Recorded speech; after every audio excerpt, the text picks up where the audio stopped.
Go flat tracker. Go flat tracker. Go, go, go.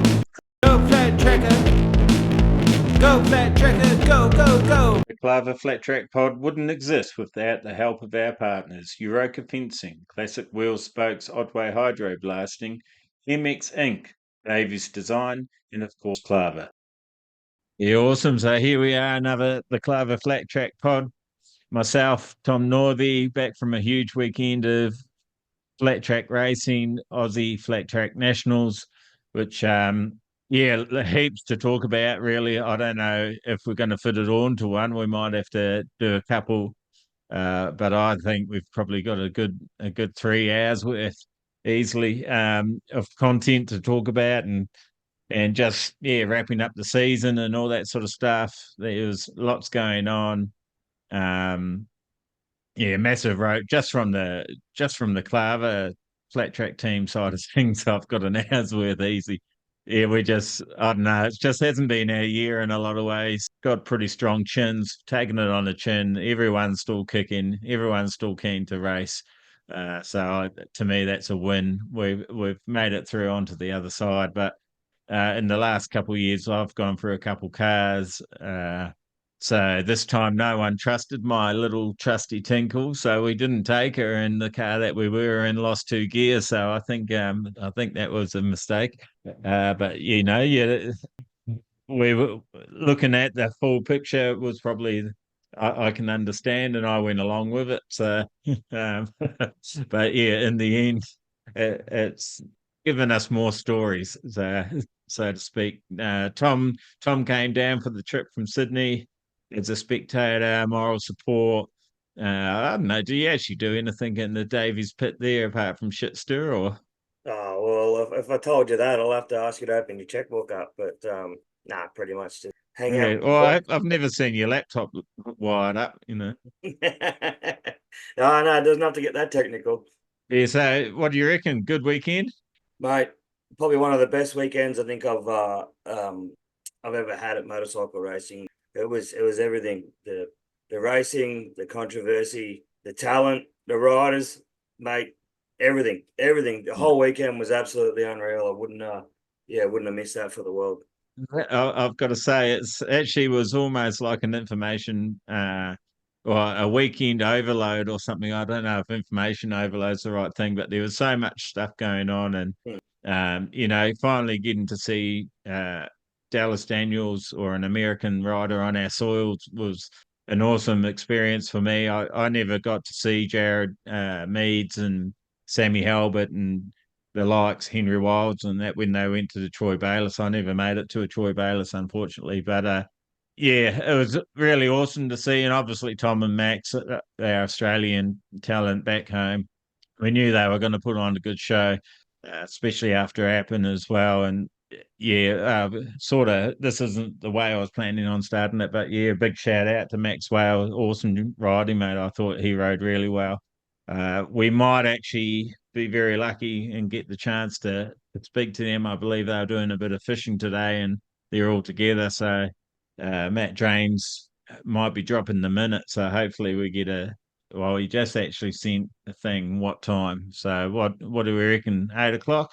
It's Seven, quarter past now. Will that give us enough time to talk a bit of shit to shoot the breeze? Mate, I think we need a lot more than that if you're the one talking it. Yeah, nice. All right, let's say 8:15, 8:30. Give them a bit more time, yeah? Yep. All right, sorry about that, guys. Maybe I'll edit this shit out. Oh, that's a big silence gap. You could have put a merchandise plug for Gary's new addition to the Klavr flat track products. I was wondering how long that would take you to punch that one out.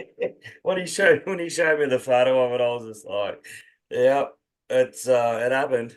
It's there." So actually, before we get into anything, I need to do couple big shout outs.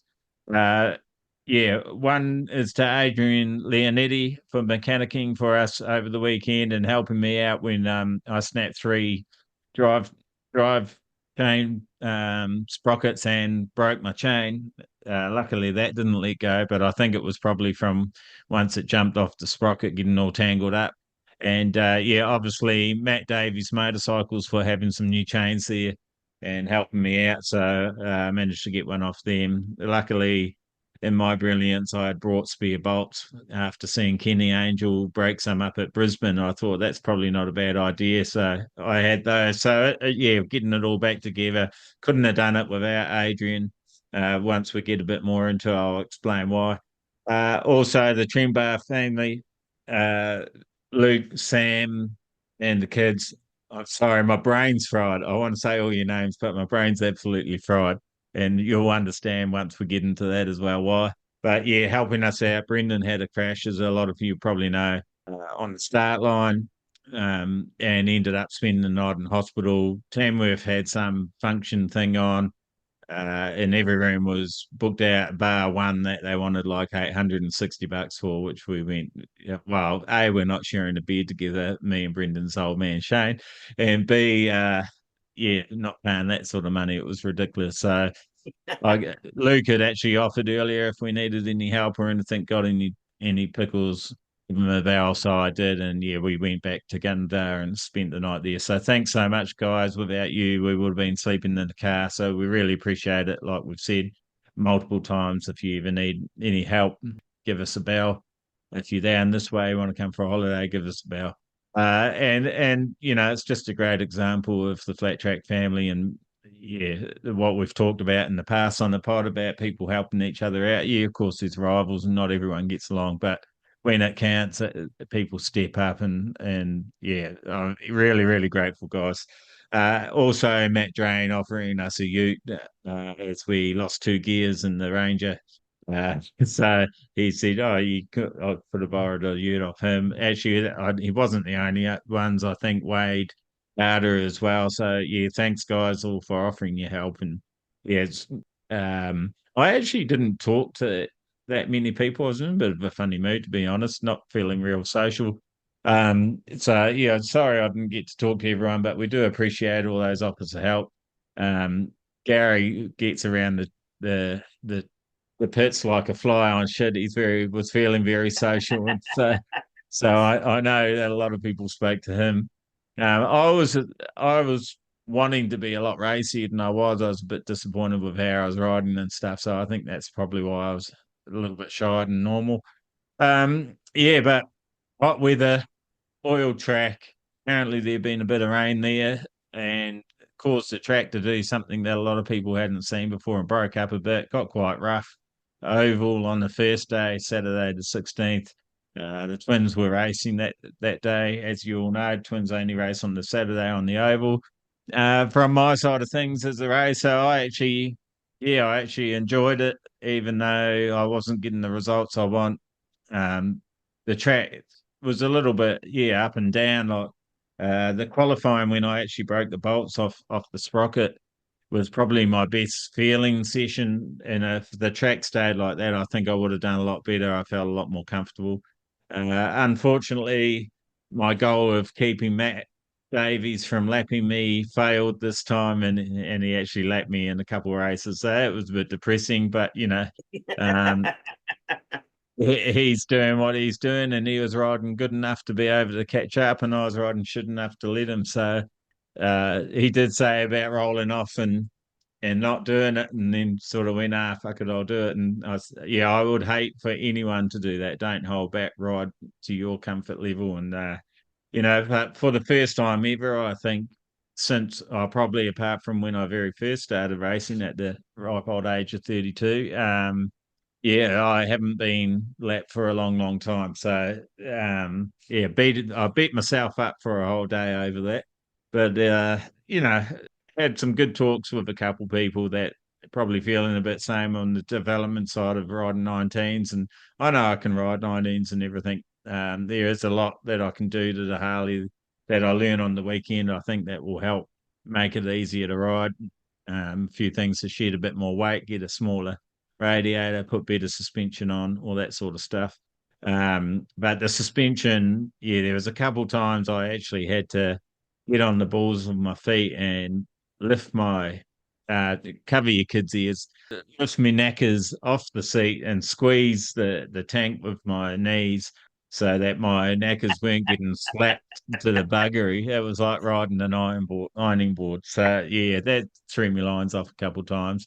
Matt asked me what I was doing out in the grasses at one stage, and I was actually I don't know. I think I said I was looking for different lines in that, but actually, I know one time it was I heard him come in, and I moved out to let him through on the race line, and I actually, yeah, that's where I was going with about the lapping thing, and it actually is quite hard without blue flags going up and down, and it was hard with where the blue flag. Actually, it wasn't out on the Saturday anyway. They're only on the Sunday, but where they had it located on the Sunday wouldn't have been that helpful anyway. You sort of need to know if there's multiple people lapping you. And I hate looking back. It's actually against my rules. I never look back.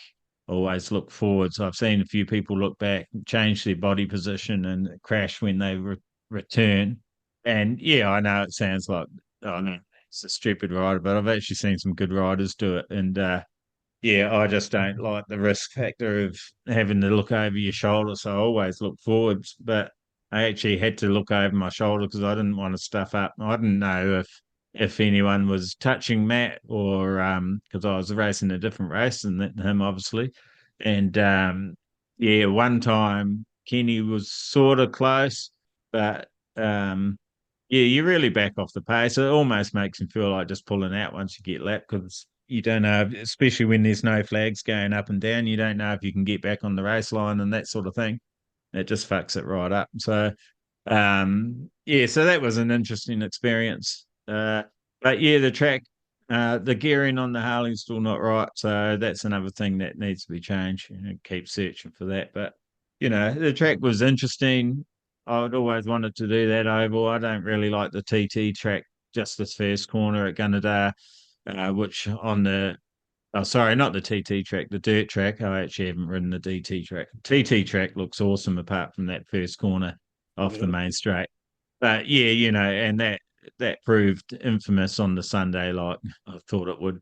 A few good get offs there and very close calls there at Titans right up. But as far as the oval, I would love to race it again when it's not breaking up like that to have a bit. It was just hard with, and maybe it'll have better suspension by then too, which would help if it did. Yeah, the racing was really competitive.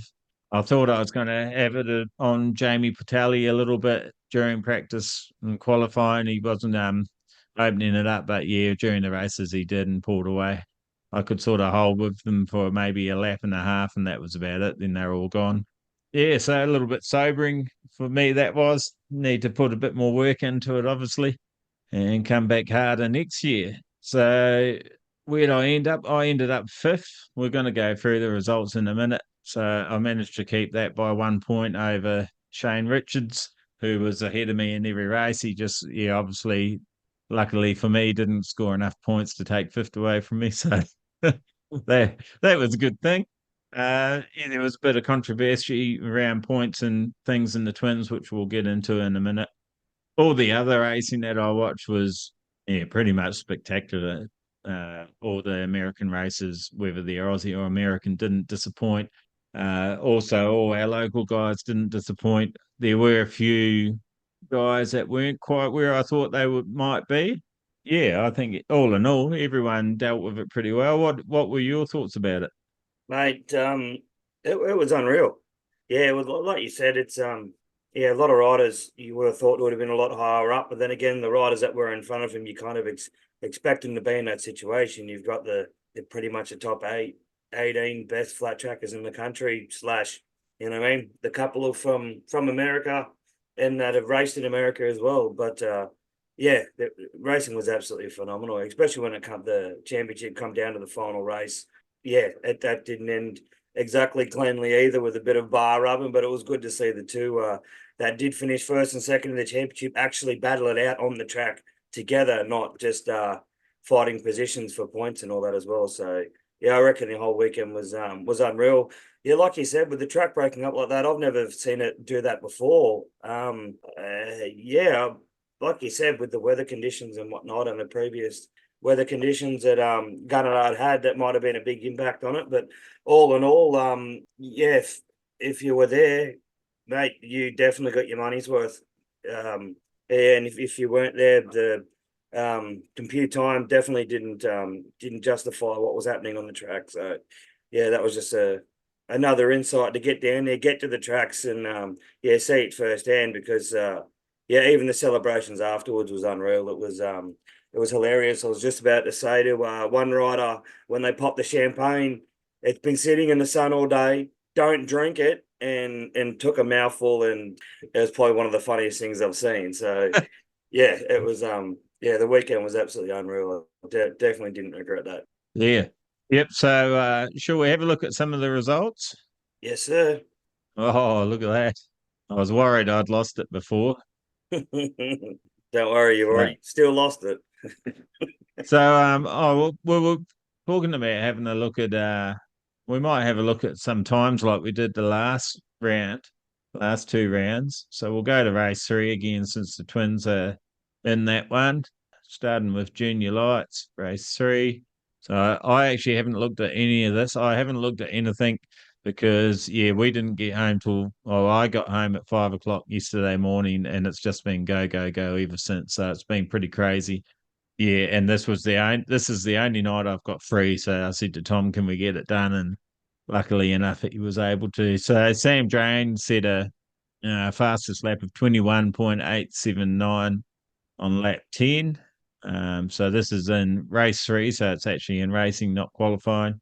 And followed. What are we doing? We didn't even talk about this time. Are we doing top 5, top 3?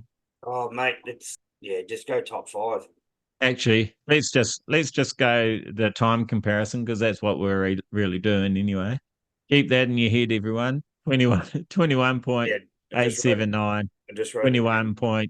21.922 was Hugh Hodgett's just behind him, so not a big difference there. So let's go Pro Twins, see how the big bikes compared to a 250.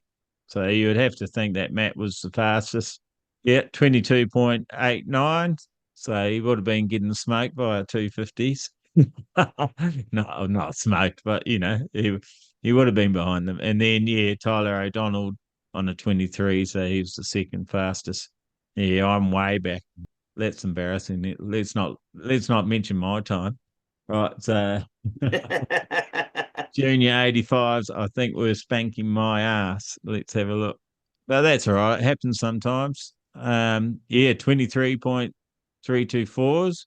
So actually, they're not quite up with our fastest twins, but not far off. So junior 250s setting the fastest time for so far. Clubman, I imagine there were some pretty competitive times in the Clubman. Yeah, 22s. So Benny Thistleton pulling 22s, Neil Girdler pulling 22s. Right through the field, actually, on the Clubman, you can see it's pretty tight. It doesn't drop a second until ninth. So when you start thinking of it like that, it was pretty good bunch. And then Hey, look, Gary didn't come last. Whoa. who Gary? Yeah.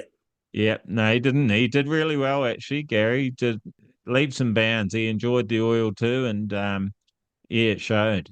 So I think most of our listeners would know that Gary's pretty new to racing. This is his first AFTN, first time on 19s. I think it's only his second season racing. So yeah, good work, Gary, and we love seeing him advancing. This would be B group 450. Paul Wow. Caslett, Sam Drane's a little bit quicker than Kazo there. 21.990. Yeah, Kristen O'Donnell. 21.879 was Sam Drane. Was it? Yeah, Yeah. right. So just a little bit quicker than Kazo. So he would have But been big shout out to Paul Caslett because he is a statesman, and he's shown the old boys, if you look after yourself, you can still get out there and do it. Obviously, he's got a lot of experience under his belt, but I do think it's pretty impressive. He's a character. Not everyone loves him, and but he does a great job. I think gets out there and he puts his money where his mouth is, gives it a good shot. Oh, where am I? My eyes are gone all wonky. So we should want Group 2, which is Pro 450A. I'm on the right line. yeah. Find out very shortly. Yep, Tom Drane, 21.139. Maxwell just behind him, 21.229. And then where do we go to Well, Sam would have 22s? been almost top 10. Yep. So that doesn't change to 22 seconds until 12th position. Yeah. So, So Sam would have again, been, just Sam shows was, you, he would have been an 11th in A just, group. yeah, well, That just just goes shows to you how show close you it how is. competitive it is and how tight the classes actually are. Mm. So I'm trying to think back. Was bloody hot. Like that's I actually took very little film or anything because I was I don't know actually what happened to me. I was just recovering in between each race. Like afterwards I was just sweating my ass off. And Brisbane was hot, but yeah, I don't know. Was pouring out of water, like constantly hydrating, I think with all pouring the out of wet water. around the area, it just made it that much more humid.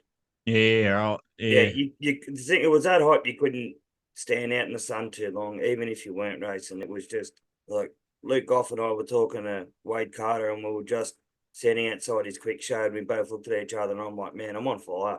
And yeah. yeah, I can only imagine what the riders felt like. Yeah, shit.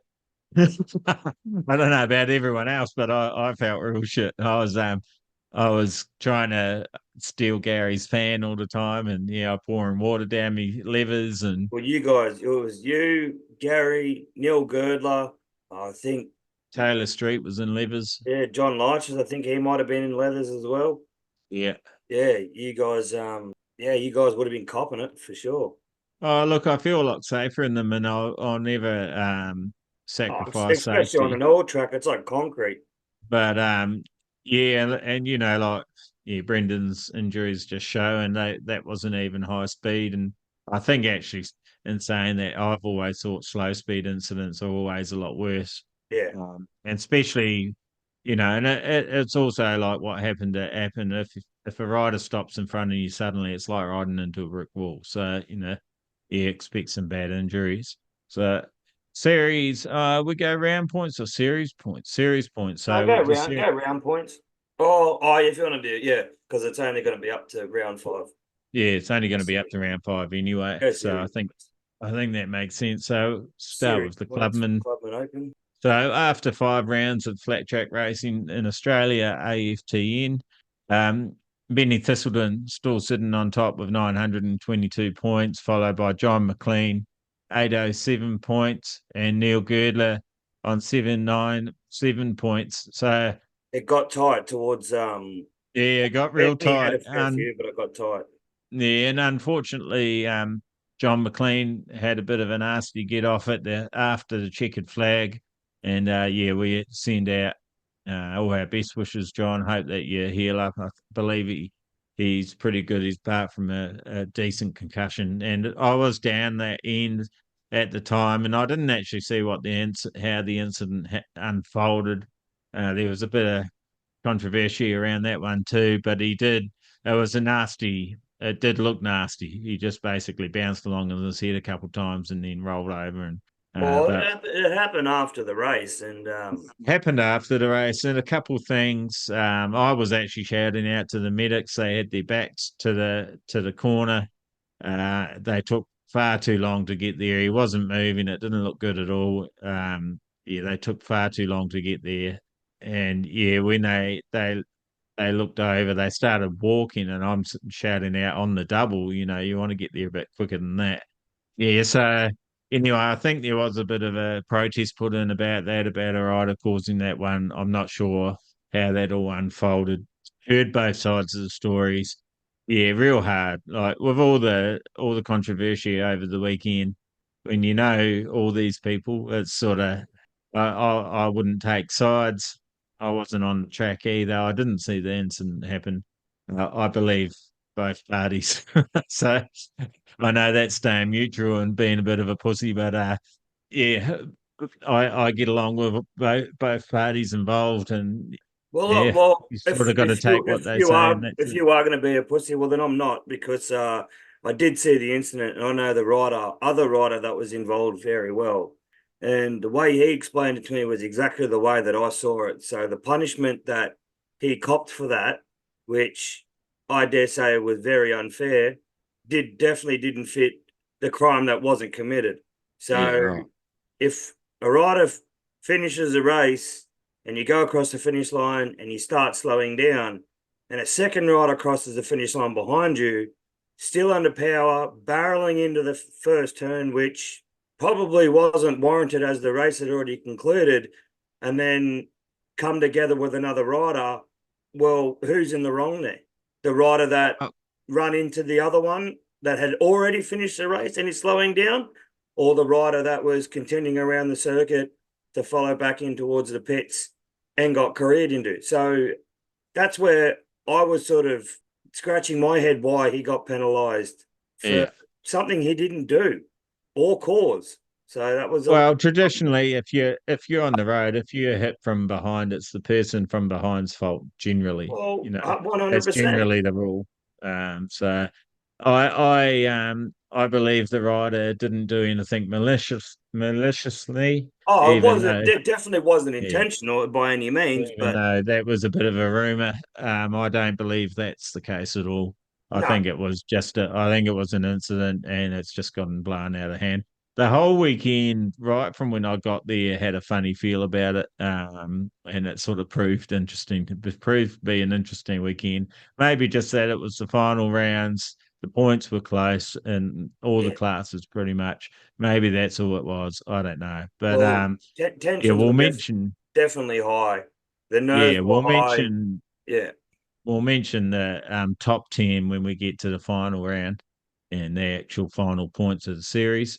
So going to the junior 85s, I didn't get to watch a lot of the kids racing the junior racing lights or 85s because I was a big pool of bubbling mess in front of a fan on the ground. So trying to get cool after every race. So yeah, I did miss out. Sorry, kids, and I was right pitted right next to the Heat News, and I wanted to have a chat to them, but like I said, I just wasn't feeling it. So yeah, I do apologise for that. But the top three are Levi Leighton on 914 points, Lockie Duggan on 899 points, and Lucy Heaton New on 846 points. So that's your junior 85s top three after 5 rounds of racing. Junior lights, I believe there was some good racing. I did hear a lot of shouting and that from the hill.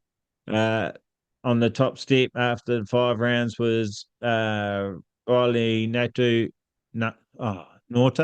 And yeah, sorry, now I've totally taken it back. So Cooper Archibald, sorry, Cooper, on the top step, 924 points. Nico Donovan, that sounds better, 839 points. And Riley Norta on 802 points. Sorry, Riley, in the Norta family. I hope I'm pronouncing it right. Yeah, you can come give me a slap next year. a big So one. yeah, sorry about that, junior light. So just again, since I did balls it up, Cooper Archibald, Nico Donovan, and Riley Norta are your top three after 5 rounds. Save the big guns to last, and me little things getting in the way. So twins. You've done it again. Oh, No, no, sorry, you're leaving them to last. Yeah, my bad. yeah, good. See, it wasn't me. I definitely focused in on series points when I pressed the button that time. So on the top step, Christian O'Donnell on the CF Moto 480 points, Kenny Angel 449 points, Tyler O'Donnell 375 points. So it's after 5 rounds. Actually, that's the final finishing positions as well because we only have 5 rounds. That's a spoiler alert, isn't it? Yeah. So You only that's had 3 rounds. hey. You only had 3 rounds. Yeah, thank you. My maths is no good. 8. Yeah. Yeah, we only have 3 rounds. Tom is quite correct. In a 6 round series, we get three of them, which sucks balls. I was talking to Dave about that today. He doesn't know what the magic recipe is, wasn't happy with the numbers of the twins. Yeah, a little bit of controversy around this one. It wasn't a championship class. Someone thought they were told, or someone was told that it was. Um, that's neither confirmed or denied. I assumed it was. I didn't actually read the subs properly, but it does say a minimum of 10 foot to make it a championship class. So I'm guessing it's not. It is so an Australian championship we're talking about. It's championship in the regards of the Aussie Flat Track National Championships, but not an Australian title. Yeah, so that's disappointing. for some riders were there to win an Australian title and would believe that they did. There was another bit of controversy, a bit of teammateness going on there, knocking Jamie Portelli off third position. Um, yeah, I probably don't sit favourably on this one with other people, because if I have a team and I'm representing my brand and there was a chance to get both my riders on a podium, I probably would say to him, yeah, let him win it so you can get both of you on there.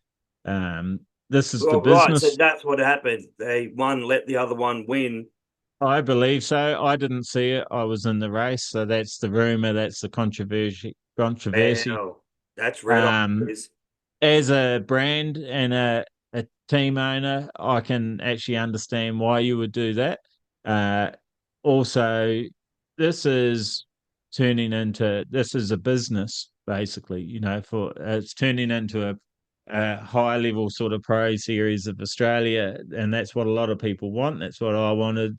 So you've got to look at it as business in some regards like that. Is it is it the best way to win that position in a race? No, it's not.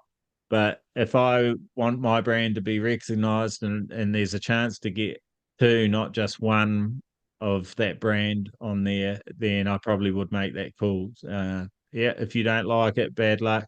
But I think anyone in a business position would probably make that call as well. I'm not sure if that's why it happened that way.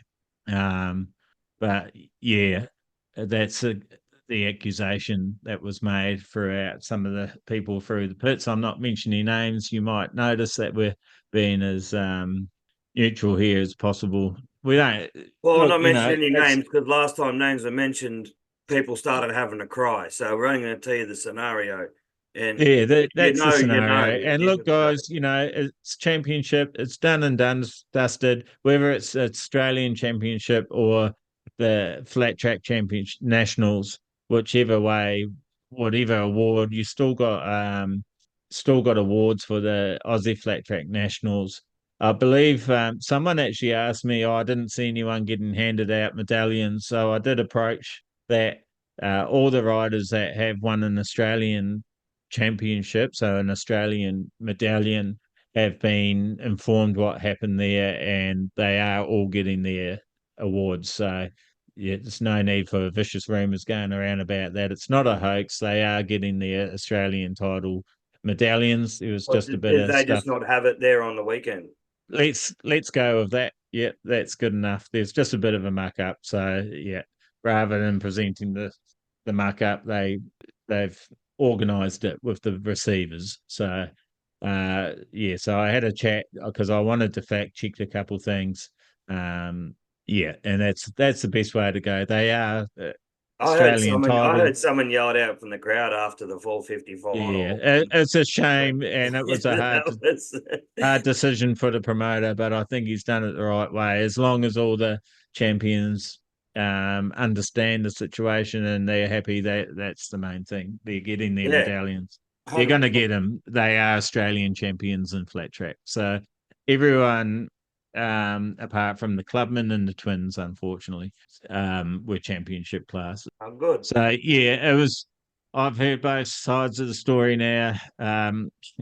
Sympathetic to both. It's shit position for both parties. I don't know who to believe. I wasn't there once again.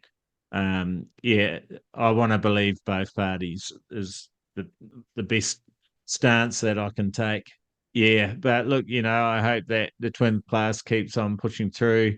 There are some rumors that it might change around with the rounds next year. We've got some rumors about where the rounds are going to be as well.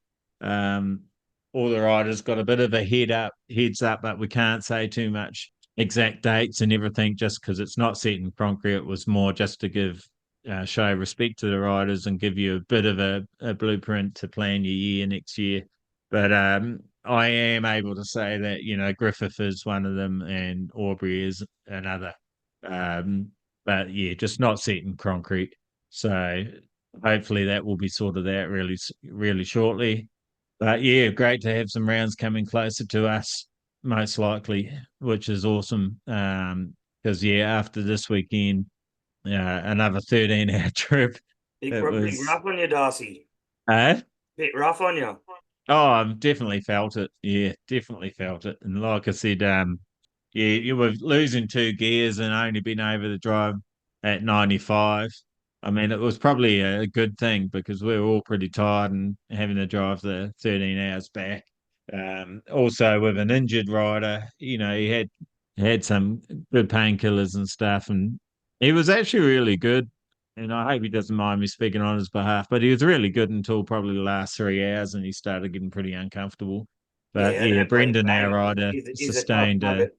yeah, Brendan, our rider on day two, sustained a broken collarbone on the right hand side of his body and a broken wrist on the left hand side of his body. Spent the night in Tamworth. I don't know if we covered that before. Yeah, so anyway, that was That was the yeah, twins. completion of round 5 on the circle track, and completion for the twins season.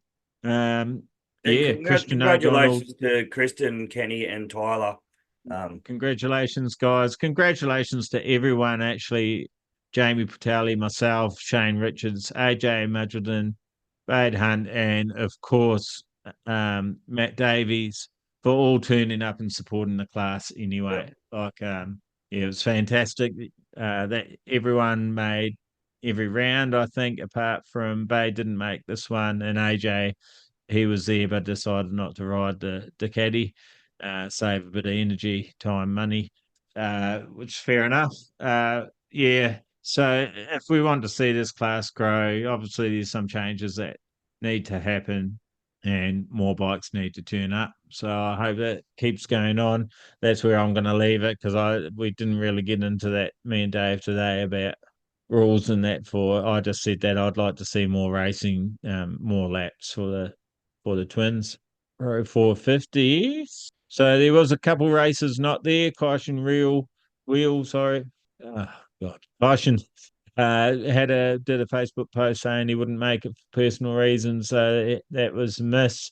Daniel Wicks wasn't there either, I don't believe. I believe he Nah, came and yeah. watched on Sunday.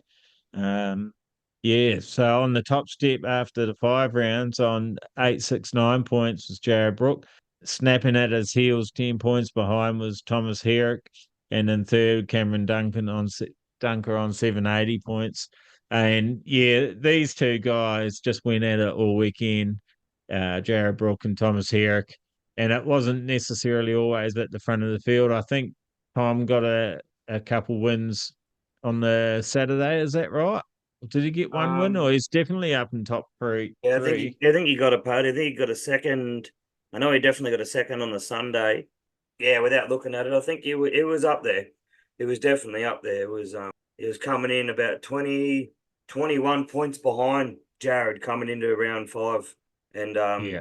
yeah, closed the gap a little bit, which made it Yeah, all the exciting on Sunday. yeah, I'm pretty sure on Saturday Jared might have got sent back to the penalty line. I'm pretty sure from memory he did That was in one Sunday. of Saturday as well, I think. Yeah, okay. I Yeah, I'm thought it pretty was sure only on because the I think Sunday. no, I think Dallas had trouble too on Saturday and was put back a couple of spots. They said he rolled forward or something, but he I called it think he still managed to get back to third. Dallas or Yeah, no, Jared. Dallas. I think Dallas Yeah, managed to get back to third. I think it was in one of the 10 lap races. yeah, That was unreal. and the same with Jared. He pulled his way all the way back up as well, as we've seen him do many times. Amazing races, all the guys that were there. Yep. All that name on the right through, the whole lot of the A group and B group. Yeah, fantastic races, good to watch. And some of the guys that were in the B group, on day one, I don't want to. Yeah, well, there was a couple homebodies there and a couple really fast guys I didn't expect to be in the B group. Yeah. But that's how it turns out. That's the way it goes. It was like I said, I'm terrible with humidity. I'm not bad with dry heat, but humidity, and that must be what put me on my ass. All right, let's Um, go to the last round. Righty-ho. So last round, PT track, 8 corners. Do you want to have a look at times, or do you want to skip that? Oh, you can quickly go through the times. I'll have a quick look. So junior lights, they were doing 40 seconds, 40.496 second laps up to third position. And then, oh no, yeah, then it dropped right back to 47 seconds. Yeah, so she's pretty technical track. That's junior light, so pulling 40-second laps. Junior 85s, 43.544 set by Lockie Duggan. And yeah, he was going awesome. I actually did catch a couple of those. Obviously, I'm not racing on the Sunday, but I was looking after the guys. And yeah, I did get to watch a lot more racing, which was good. Did a little bit of filming too. Yeah, Lockie Um, rode amazing. yeah, Lockie had a great weekend. And Also, his younger brother Roy, he's always in there and giving it a red hot shot too. Shout out to you, well, little. that's it, and you know, any racers that are listening to this, don't be disheartened if we're not mentioning your name. I think you're all fantastic getting out there, giving it a crack, and as long as you're doing your best and you're aiming, you know, lifting the bar to aim higher each time to get better, that's the main thing. So in the clubman, Benny Thistleton, 41.866, closely follow. Oh, actually, Neil Girdler was quicker, Neil Girdler was quicker. 41.797. Oh, I'm not looking at this carefully enough. Yeah, so the fastest time's not Actually, sorry, Reece necessarily at the Sandow top. was quickest at Yeah, 41.688. So shout out yeah, to that's right. Reece. Yeah, yeah, I good, think good I work. think in that race he might have had a little bit of a bee in his bonnet. Yeah, it's a funny one, the clubman. I'll upset people here, but it's not a championship, and they're racing like Right. it's a championship. Which I suppose you meant to when you're committed to your racing. That's it. So yeah, in the B group, Pro 450, 40.802, 40.602. So So fastest Nico time by was Brandon Burns there. Nico Lap, was 40.496. So it was, what was that? Just a tenth faster. So he would have been the fastest one in this group again. who was that? Sorry. Nico was 40.496 in the junior lights. So Yeah, right. he would have been quickest. Yeah, that's why these comparisons are great. It's even better when you're switched on, Tom, and you're catching all the things I'm missing. You're welcome. Thanks you. Thank you very much. Uh yeah, Wow. so Tom Drane breaking the 40s there, 39.306.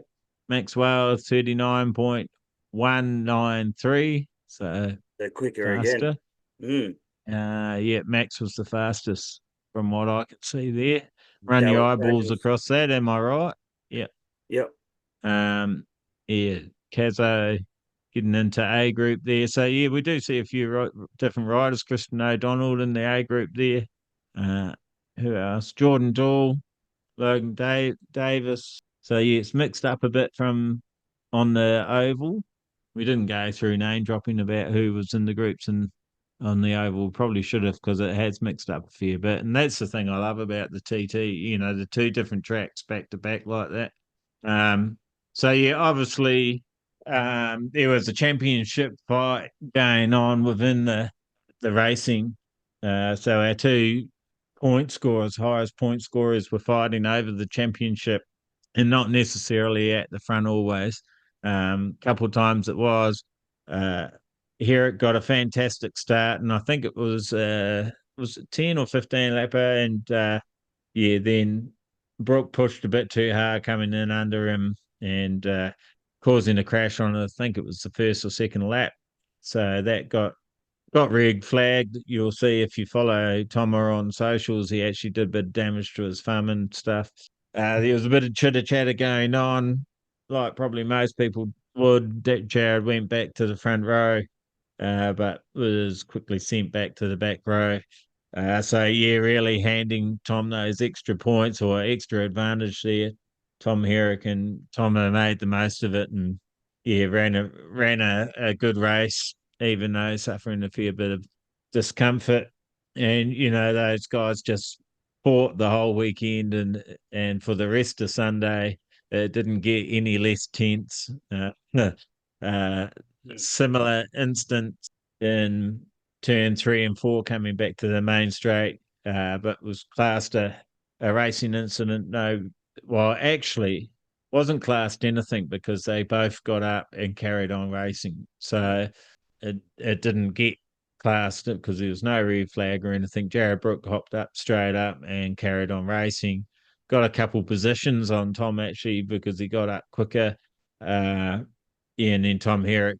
It was a bloody exciting race to watch, Tomo, because you fought your way all the way back, and was it the second or third to last lap got him and ran away with it. So yeah, earning those championship points and sealing the deal, so to speak. But fantastic racing to watch from the spectator side of things, and it's a real shame that the people that were in at the track didn't get to see it.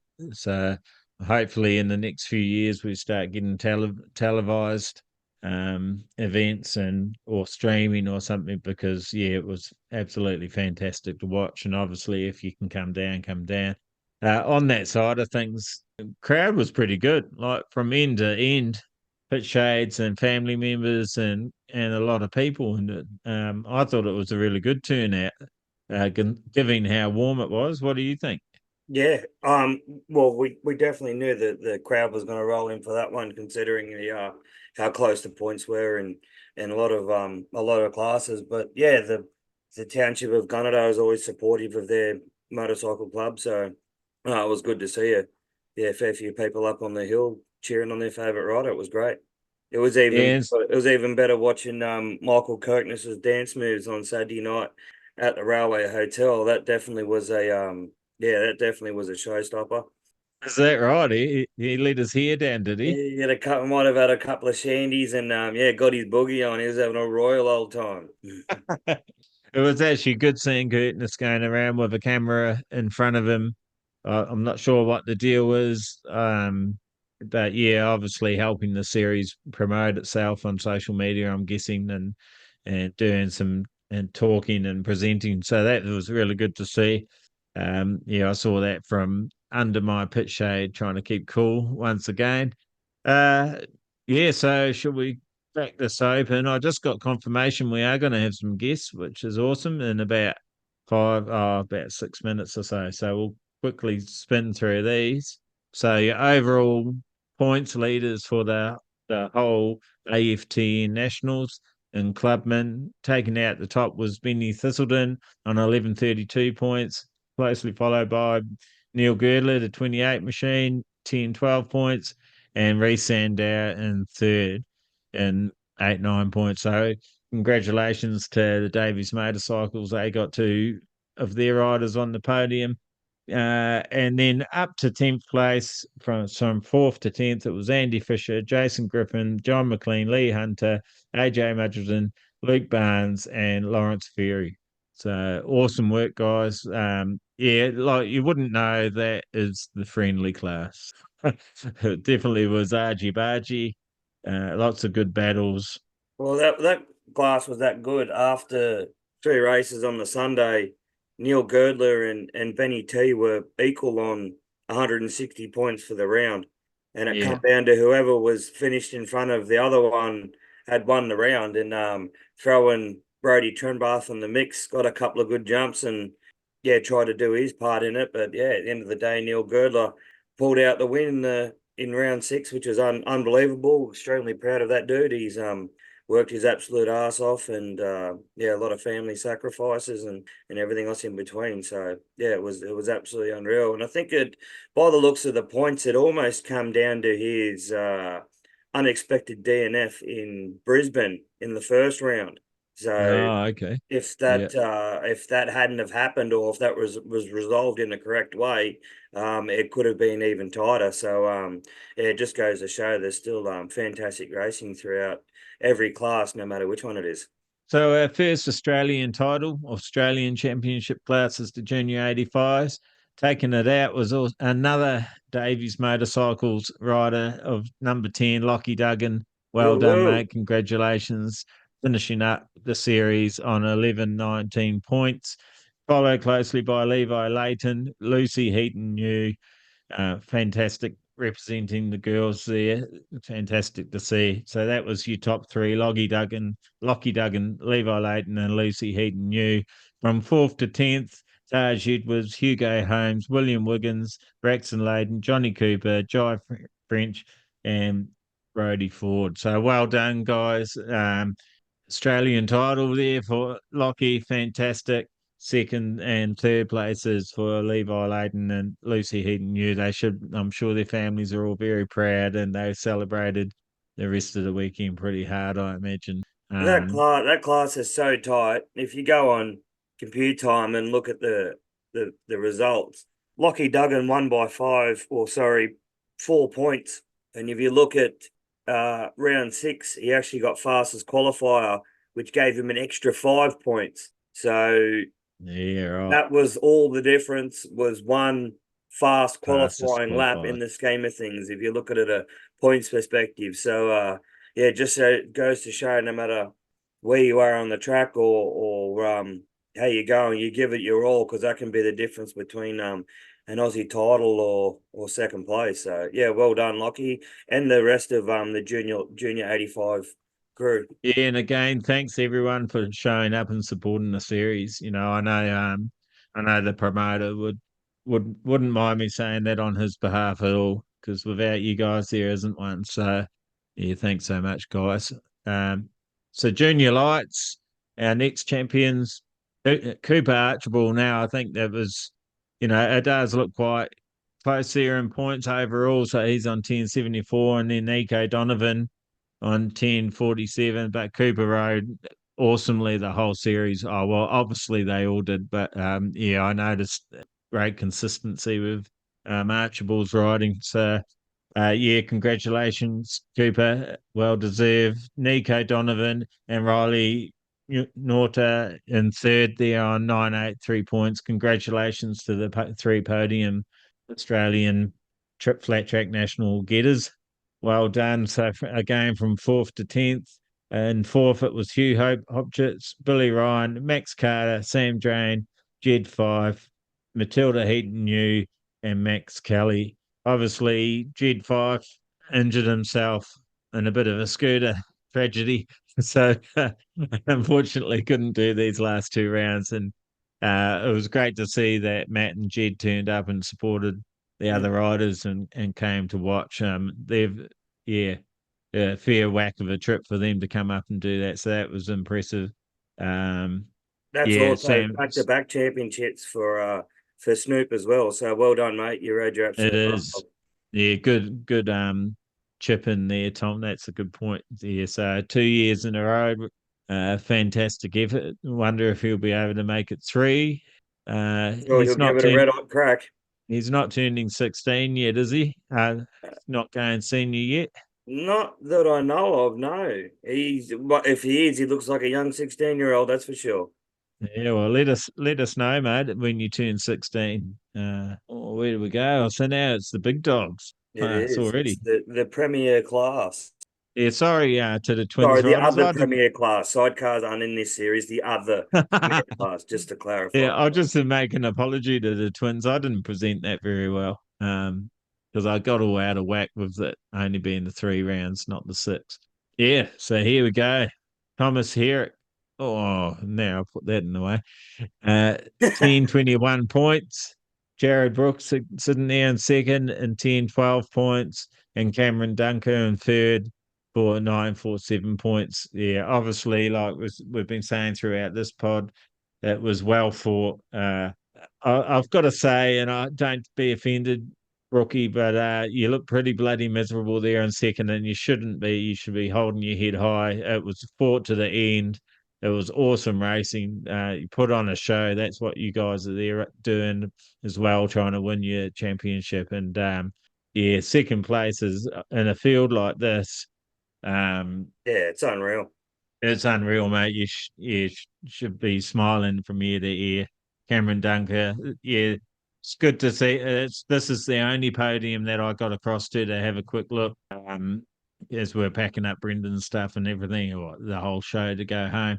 But yeah, it was great to see the ring pictures and being taken and Tom celebrating his cut up hand and a bit of skin off his knuckles and that from the incident earlier. Fantastic way to finish the season. Hot champagne going everywhere. Yeah, it was bloody funny Dave watching. Maddock almost bloody shot himself when he undid the wire on one of those bottles, and the cork went for 6. I think that just missed his nose by a millimetre. Yeah, I think the pressure, isn't it, from the heat and that Yeah. just had those bottles fired up. So it made it a lot easier for the riders to get the champagne to Yeah. squirt Like, around, that's for like I sure. said to Gerds, he popped the cork and sprayed the champagne and then went for a big mouthful. And I went, maybe don't. Nah, bugger it. And he was choking. And so I think, yeah, the standout of the weekend for me was definitely the battle between Herrick and Jared Brook. Yeah.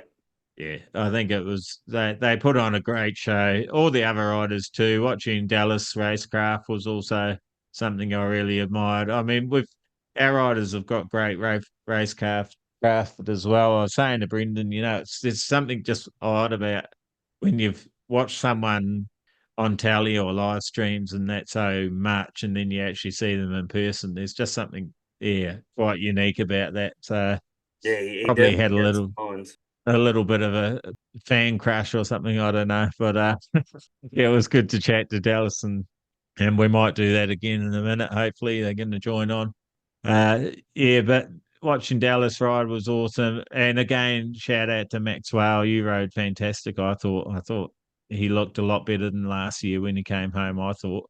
Well, shout out to Tom Drane and Max Whale. They finished respectively fourth and sixth in the championship and missing the first two rounds as well. I think, fourth Yeah, was correct. Tom Yeah, Drane, fifth was Jordan Doyle, sixth was Max Whale, and yeah, between Dawley and Max, it was a point.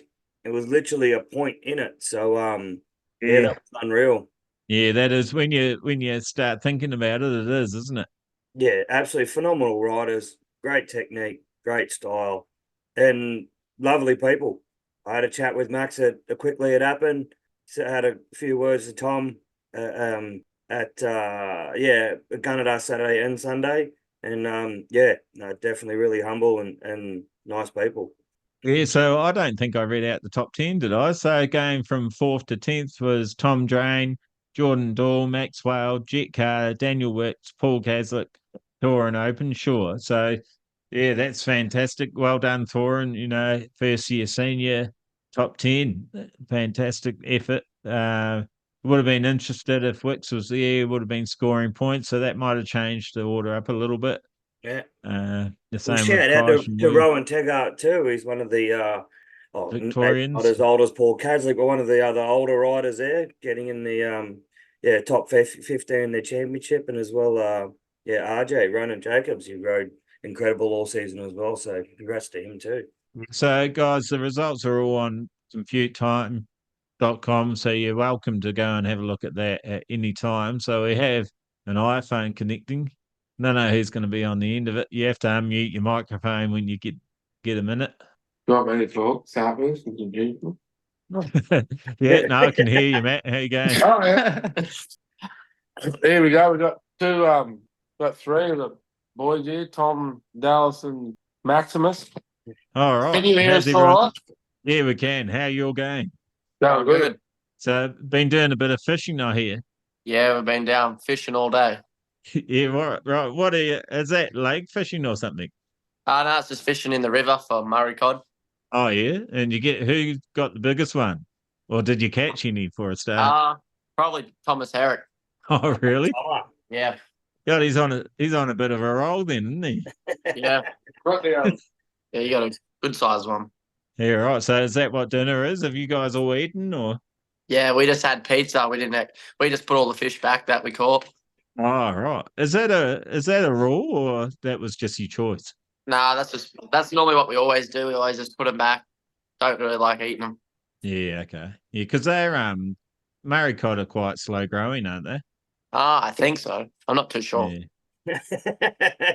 Yeah. What are you giggling about? Aren't you a fisherman, Norby? They're motorcycle races, mate. It's not Dave Edinburgh. Back in the box. Yeah, but look, actually, that was one of the. I was thinking when Matt said that you might come on, I was thinking, I wonder what your other hobbies are, because Tom, it's been a year or so now since we had you on, and a lot's happened in your life, and you're getting a lot better at talking to podcast hosts and that sort of stuff. So I don't think we asked you if you had any hobbies last time. Has that changed? Is it all just bikes, or are you doing some other stuff?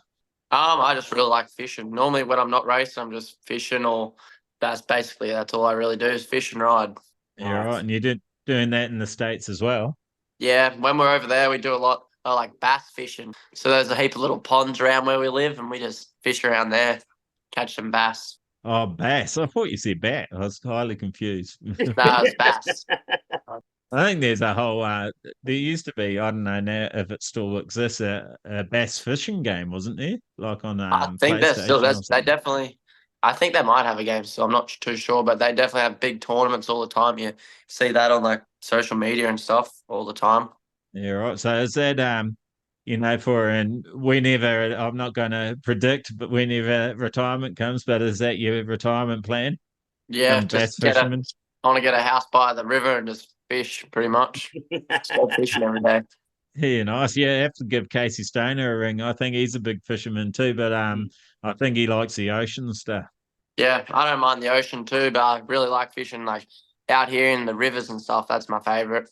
Yeah, cool. Yeah, I grew up being from Christchurch in New Zealand, trout fishing. So we did Yep. lots of streams and river fishing. I did a fair bit of ocean fishing too, but Yeah, great. love trout fishing. What about you, Max? Are you there? Can you hear me? Yeah, what's going on, mate? How are you? Yeah, I'm good. We've never really talked around the pits and now. I don't like approaching riders on race day so much. I just come and say g'day to Matt, and he asked me how the podcasts are going, and that's about it. No, you're good, man. Just yeah, it's tough on race day for sure. Sometimes you get locked in, or you're doing something to the bike or whatever. But yeah, no, yeah, I've Uh, seen the pod and stuff, so yeah, it's cool. Yeah, sweet. So what's your hobbies outside of racing? Um, me, obviously enjoyed golfing, hanging with some buddies and stuff. But yeah, I mean mainly just golfing and hanging with mates. If it's doing anything, just yeah, moto. If I could pick anything other than racing, it'd be motocross with the boys on a weekend. Big group of Yeah. guys. That's probably the funnest. I went fishing today with Tom. Caught my first, what is it, Myra cod. Caught my first Myra cod, and Hey, yeah, all right.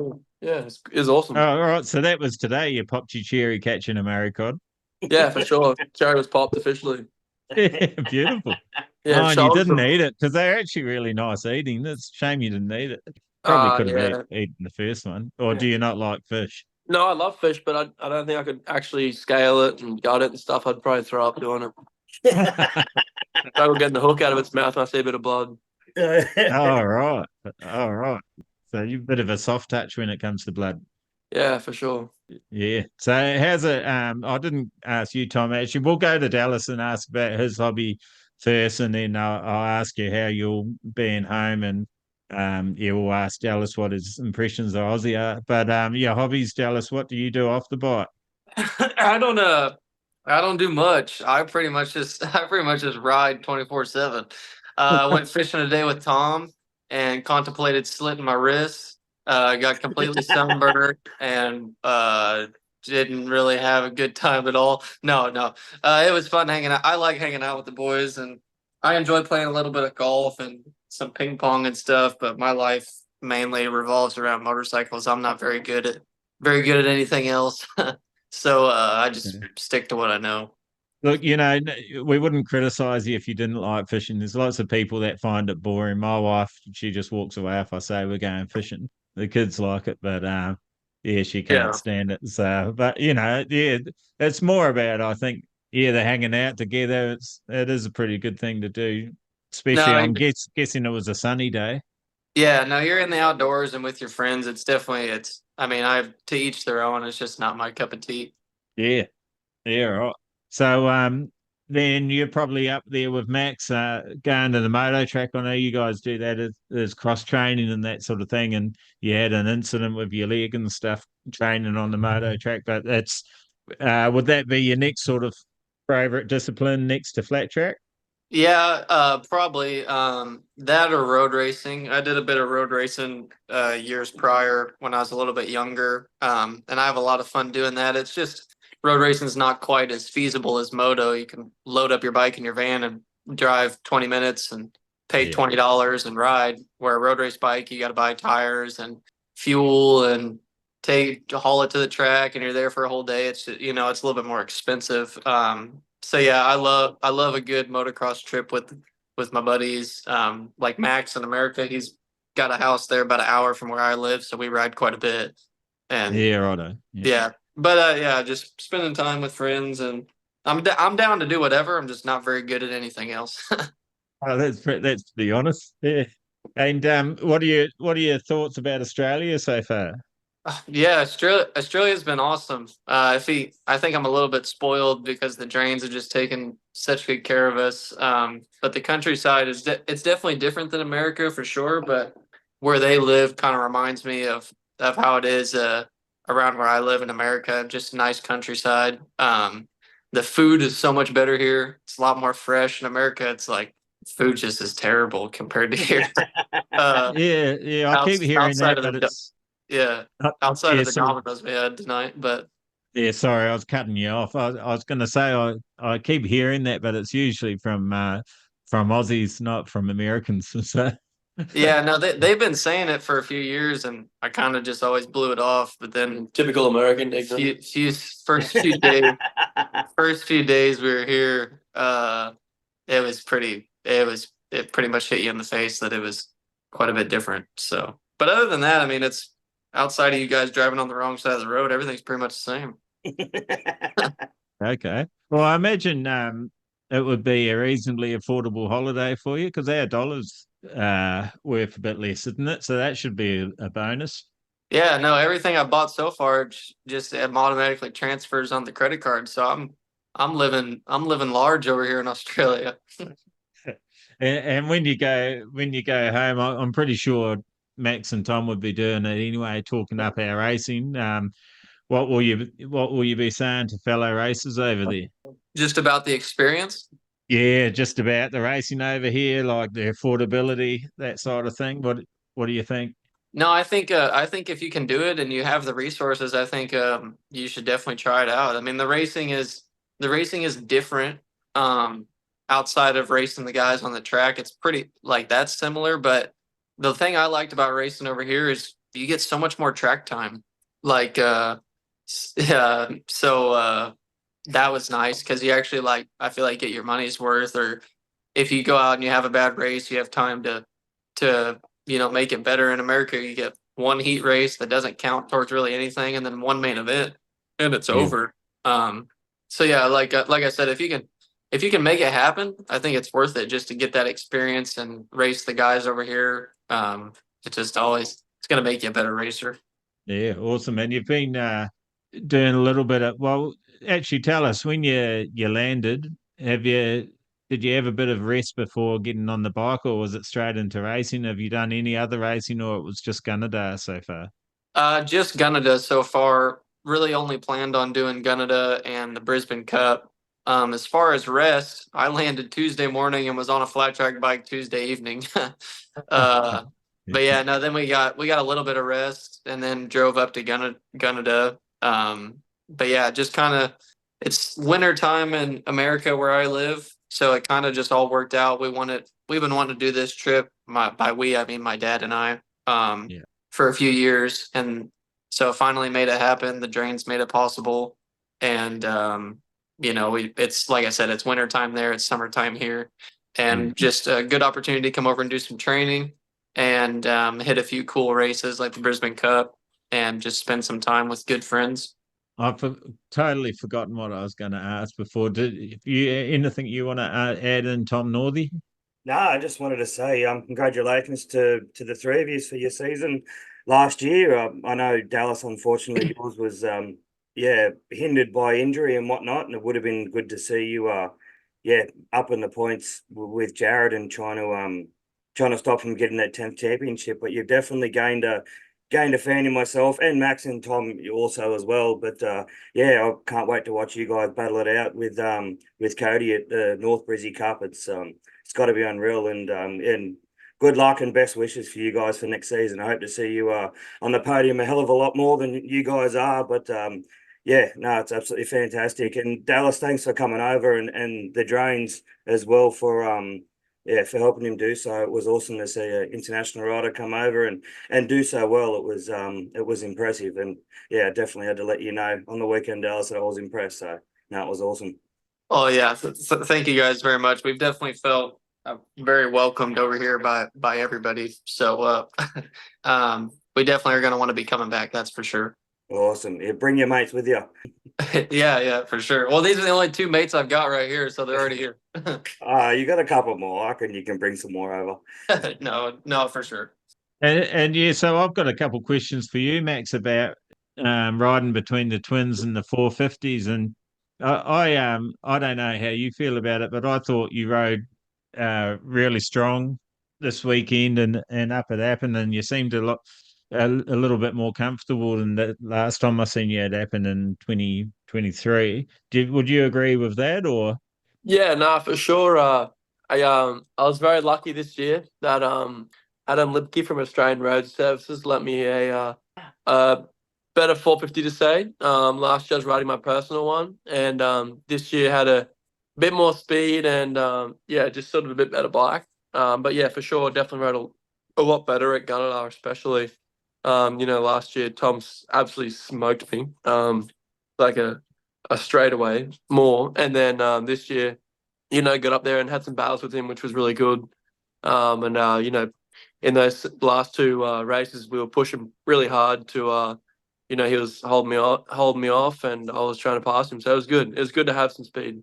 Yeah, and I guess you train on your 450 a fair bit too. Do you find that bigger transition going from the XG to the 450s, or it feels pretty similar, just the slightly different weight wise? I mean, yeah, it's definitely different, but when I've rode a 450 for a long time, so it's sort of you're not like never rode it before. It's not like me going from a single to a twin, never riding a twin before. I've been on a 450 now since I've been 14, 15 years old. While I was going to America, so pretty normal feeling to say. Obviously I have one for a practice bike, but it's always still it's what really. Yeah. And I was thinking before, actually, when I heard that you might come on and have a chat with us, I was just wondering, is it strange for you and Tom coming home and actually getting the race on 19s? Because this series didn't really exist when you left.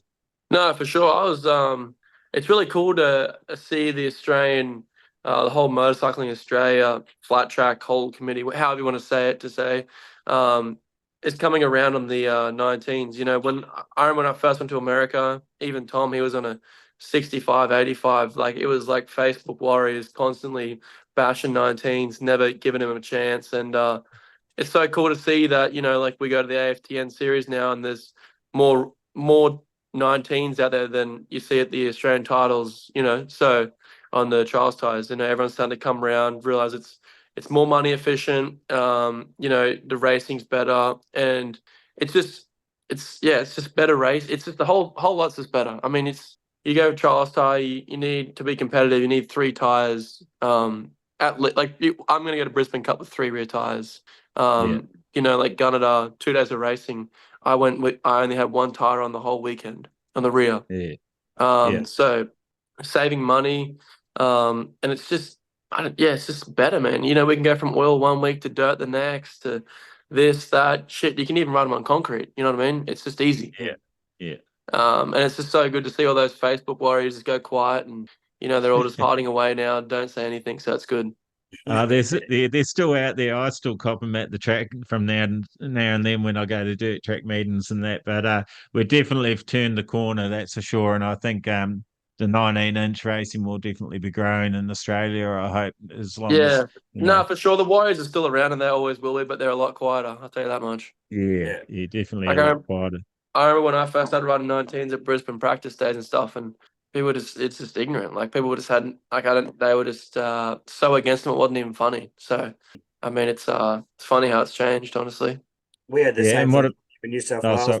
Greg Heatley started happening. And it was only probably 8 or 9 of us that had a set of 19s, and he was getting shit canned left, right, and center. And then now, well, look at it. His tracks are part of the national series, and it's like you said, it's growing immensely, and it's sad to see because I am a traditional dirt tracker, so to speak, but it is the way the sport is going, and yeah, I hopefully the AFTN gets even bigger, and Tom and yourself being over in America and representing the country too, it's just enticing more people to go that route, and yeah, hopefully the juniors can follow suit as well, and yeah, keep it going, and it opens more avenues. Same with Jared Brook going to Europe, you can train on the tires that they use, train on the tires the world uses. So it's yeah, like again, it's phenomenal what Tom and yourself have done over there, and yeah, can't wait to see what you guys do next season. Yeah, no, for sure. It's and that's going back to what you said before. It's so good, racing with Tommy all year. And he lives 3 hours from me. So it's super cool to see how much he's progressed. I remember the first year he came over here, he was on a 65 at Harpster High. Oh no, Springfield. Was Springfield or Harpster? Springfield. And to see him, now even last year battling races and AFT was awesome. And it's definitely, I hear a lot of it, and it's so cool to see. Like every year we go to amateur nationals, I still go there for the week every year, and there's just more and more Aussie families, and it's so cool to see.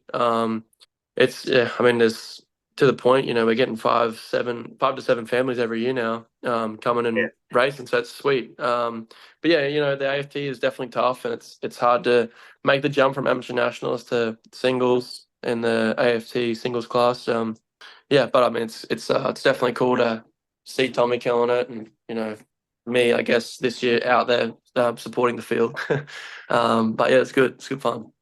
And Tom, you and I had a bit of discussion in the just after presentation, and you were saying how much you love the 19s. What's your opinion about being able to come home and in the off season from racing in America and being able to race at home on the setup that you love so much?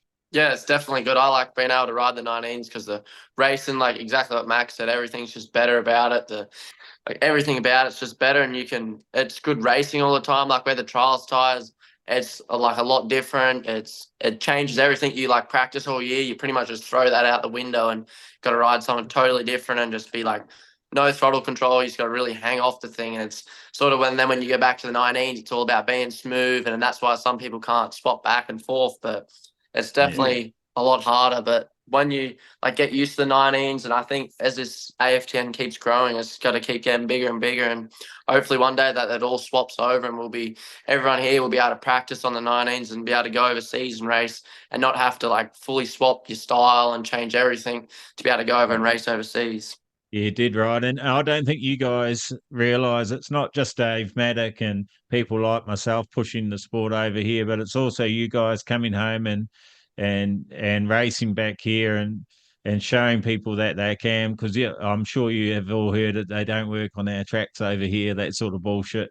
And then Tom, you turn up at Aubrey and you're still beating everyone on your 19s. I know. I think it was just before the Aussies or something. I can't remember actually what it was. Yeah, it must have been last year, just before the Aussies. You came to Aubrey and you went out on your 19s and still won the races and stuff. And it really helps because that stops, that shit talking of the 19s when you prove the point. Is where I'm still finding my grips on them. So when I go out and if I get smoked, it doesn't really help the case. But yeah, I don't think you guys realise it.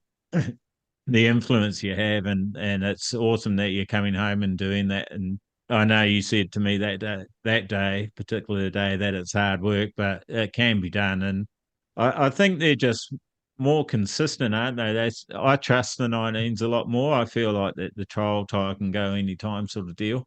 Yeah, I feel the same sort of about that. Like the 19s, the grip's sort of there and you can manage it, and it doesn't just snap away randomly or hook up randomly. It's sort of always there, and it's way more controllable than a trials tire is.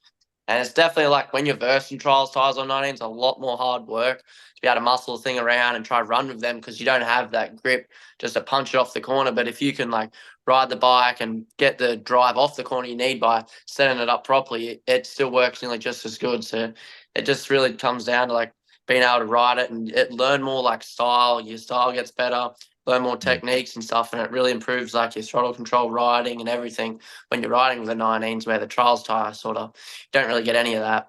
So something I keep hearing on the tank slapping pod is they're talking about bikes getting taller over in America. What are we talking? Like a couple mils taller, or are we talking?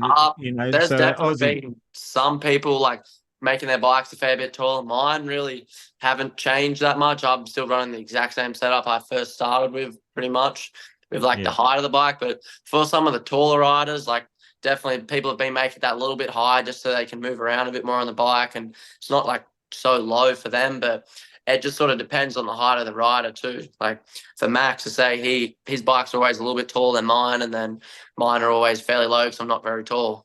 Yeah. Yeah. I was just wondering how tall they're actually talking. If they're talking like dirt track setup, normally from motocross you'll drop 35, 45 mil sort of thing. Or if they're actually still going the sort of 100 mark. It's more like my bikes are still nearly all 100, and then some stuff that I've tried before is like 80 or so. So it's definitely getting not as much lowered, but it's still fairly lowered a fair bit. It's roughly around that like 20 mil difference in some sets. Yeah, right. And do you guys notice a huge difference, like from the center of gravity when you change it? Like say you step off your bike, Tom. Of course you're going to notice because you got short legs, but and go onto a taller rider's bike. But when you're actually moving and riding it, do you really notice the change in center of gravity? Not really that much, no. I feel like whenever I ride trials tires with my 19 suspension, I've always got to try and make it a little taller because it's really hard to turn because it's got so much grip. But then going back to 19s, it just feels when it's that little bit lower, I feel like I can get better grip and drive a lot better than I can when it's a bit taller.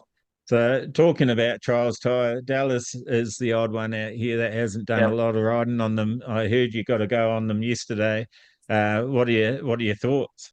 Yeah, they're definitely different. I think the difference for me is I've just programmed my brain so much to groove tracks over the last several years, or pretty much my entire life, that you've just kind of got to have this certain throttle control. And when you put a trials tire on the rear, you pretty much throw that all out the window. And like obviously in America, when we race cushions such as Lima or a limestone half mile, you got to do that same thing, but it's still just a little bit different because it's 19s. So I only had a ride for probably about an hour on it. I probably only did 20 or 30 laps. I want to get a bit more time on it before Brisbane, but it's definitely I don't want to say easier going from 19s to a trials tire, but I definitely applaud like Max and Tom and any Australian that's ever came over and done well on a groove track in America, because going from a trials tire to a 19, like after riding that your whole life, has to be tough, like to force yourself to learn throttle control and all is go in, get the thing turned and stab it. For me, it's okay. Like I can turn my brain off and try to do that, where them like to try to slow your brain down, that's really tough, Yeah, and I hear that you might have been on a 19s trials tire as well. Did you get to go on an 18 as well? Yeah, Tom had his regular setup on his bike. And kind of it like when we put the 19 trials on, I didn't really have any reference. So I just, like I said, I probably did about 10 laps on that one. Then I hopped on Tom's and rode it. And I need to get a lot more laps on it before Brisbane, that's for sure. I just kind of got a little bit of a feel because we were just having a quick ride. But yeah, they're a lot of fun. Well, you should have. The 19 was my product, but you should have felt better on the 18. Yeah, I definitely felt a little bit better on the 18. But hey, I mean, who says we can't make the 19 better? We could be the first person to win Brisbane with the 19 trials. Oh, that'd be bloody amazing, mate. But look, I know from my trial and error with them, and that they do have their weak points, and they're actually a lot better on a 250 than a 450. But yeah, I was actually really grateful that they put you on it because, like you said, you had no comparisons until you hopped on the 18. So yeah, I was interested to hear what you thought, and you're very delicate about it. Thank you. Yeah, no problem. Yeah. So, what else is on the cards? How much longer are you here, Dallas? So Brisbane is the 8th, right? We leave December 12th.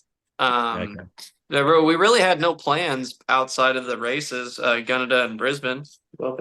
Max came for the week, so it's been nice to hang out with him. I'd like to go check out where he lives, Yeah. just to get a taste of that. And then we're talking about maybe hitting out Melbourne, AusX, and watching that. Right.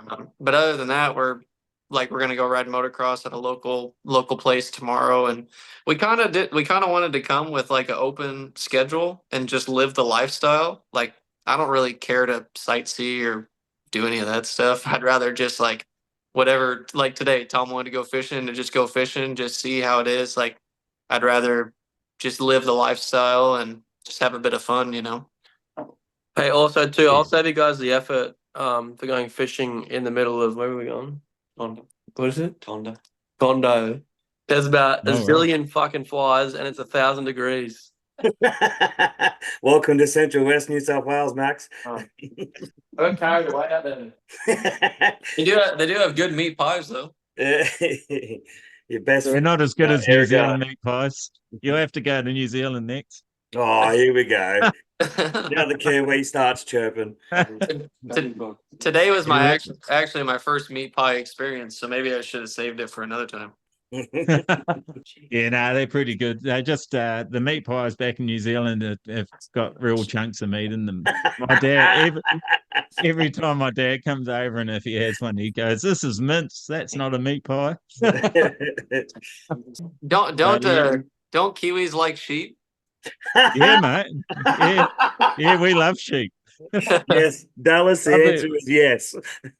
Probably a little bit more than you care to learn. Yeah, don't ask him to go into it, please don't. Yeah, it's funny. The guys I've been traveling with this year, we go through Goulburn because this fuel card works at Goulburn, let's say, and there's a giant ram there, and don't I get it every time we go there. I get all these sheep comments, but yeah, I've got plenty of good comebacks. So I don't have Velcro gloves that big. My gum boots won't fit in the tray of the ute. There's many. So yeah, we can go on and on. You're from Noosa, aren't you, Max? I mean, originally when I was young, I was from the Gold Coast, but now I live in Gympie. Oh, Gympie. Oh, Yeah. who's from Noosa? I've heard on the pod going on about Noosa. I live definitely near Noosa, sort of in between. Yeah, I thought it was you. But when you say to someone that you live in Gympie or you live in Noosa, you'd rather say Noosa than Gympie. You know what I mean? So we're on an Australian that's what podcast, happens here, so I 'cause just say Gympie. But you're on an American one, you want to look up something nice, so you just tell them Noosa, and then they're like, "Oh, wow, you live in a really nice area." No, I went to James Nash State High School in Gympie. It's nothing special. Yeah, right. You went to high school? I did actually, believe it or not. Yeah. That's crazy. Yeah, most people wouldn't believe I went to high school either. But I still don't believe it. Jared, they make us go to school in Australia and New Zealand, Dallas. They make us do it. Yeah, We don't want to go. no, they make us go too, or at least your parents in America make you go if you have good parents. Yeah, I would have much. If I had my way, I would have been climbing trees, fishing, hunting, riding motorbikes, going in Dragging boats. sheeps. Yeah, I agree. Dragging sheep. Yeah, that's about it. Shut. No, actually, I get in a bit of trouble in Australia because we used to go. so's Dallas. Don't worry, possum- AFTN had his number. We used to go possum hunting a lot back home and skin possums and eat possums and stuff, and they're protected over here. Nothing. Not doing it. I think we should. I got one question that we should ask one of the riders here. Yeah, okay. Ask Dallas what he thinks about the protest rule in Australia. Oh yes, yeah. that was one thing I was gonna slightly bring up, but I thought I'll see if it popped up in conversation. So what do you reckon? Is this a controversial podcast? Mate, you saying how you see it. It's our Well, podcast. We say what we want. Yeah, go I'll for just it. give it to you real. Yep. AFTN is a new series that I think has a lot of potential. Dave, the guy that's running it, I think he has really great intentions, and what he's doing is going to be really good for Australian riders in the long run. Especially if they want to come to America, he has just got to get the right people for the job. Like in one race, I moved on the start line, and a rider that will remain nameless protested me to say I jumped. And after the race was over, I got docked just behind him in the standings, which makes absolutely zero sense. Second race. The second race after I won the first one, I'll just slide that in there. Yeah, I agree. And I'll just slide this one in there. Only race you won all weekend. I think you only won one as well. Yeah, I won two. Yeah. You won. But no, I don't. The protest rule seems like there's only one rider that really likes to use it, but I would just like to see it be a little more fair as far as like if the race is over, I don't think it should be like you shouldn't be able to protest like somebody had a jump start once the checkered flag is thrown. But then again, I give Dave a little bit of slack because he's started a new series. He doesn't have his rules dialed in. And after the first day, Dave came up to me and he asked me my honest opinion. And I told him that. I said, you just need to get a clear rule book with penalties and you need to enforce them. And he just needs to get some people in there that a part of his event that are a little bit more approachable and have the right temperament for the trade. That meaning they, that they'll play it fair as far as officials, and they will have the best interest for the riders and they'll own up to their mistakes. That was a big flaw I saw. But hey, it's a new series. We struggle with this stuff in America. That's just life. It's never going to be perfect. Yeah. But regardless, I had a lot of fun riding my dirt bike. So that's all that matters, I guess. Yeah, no, you haven't said anything that, any locals haven't said as well. That's the best. Yeah, no, it's just, you and couldn't be any more correct, mate. That was probably the best way anyone could have possibly ever put it. Yeah, and like I said, I really appreciate what Dave's doing, and I really appreciated it too because he honestly wanted to hear my opinion, and we talked about it just for a brief second. And I do believe he has the best intentions for everybody in Australia, as far as the riders, and I do think it's the best thing for the riders if they want to try to make it in America, like Max and Tom. He's but like I think like Matt said, he's never raced. So he's trying to figure this out on his own. He just needs a little bit of guidance. But I think here in a few years, he'll have the thing dialed in and it'll be a legit series. I think you're right. I think it's a couple of years to go. Someone said to me, "Oh, it's the third year and this shit's still happening." Well, really, it's only the second full season. Yeah, anyone in business or anyone that's had a working life knows that it takes time for things to processes to be put in place, and they change all the time. Like the AFT in America, they probably, one of the issues I see with the series over there is I sort of agree with Corey that they should set the rule package for a good 3 years so that giving you a chance and then your investment and that sort of stuff. And I think that's the same thing that's going to happen over here. It's just got to, bed in. And I have an issue with volunteer flaggies and that I think he needs a permanent crew. And of course, it's finances and all that sort of things come into it. But I don't like that. There's volunteers out there that may not be quite worded up to the level, and because in the level of riders that are there and the speeds they're doing, things happen so quickly, and if you're not on the ball, it can go terribly wrong. So in my opinion, there was a couple incidents over the weekend where that was showed up quite badly. But the protesting side of thing and that too, a few tweaks to be done, let's say. No, I 100% agree with all that. The answer I have to that is sometimes free help's not cheap enough. Yeah. But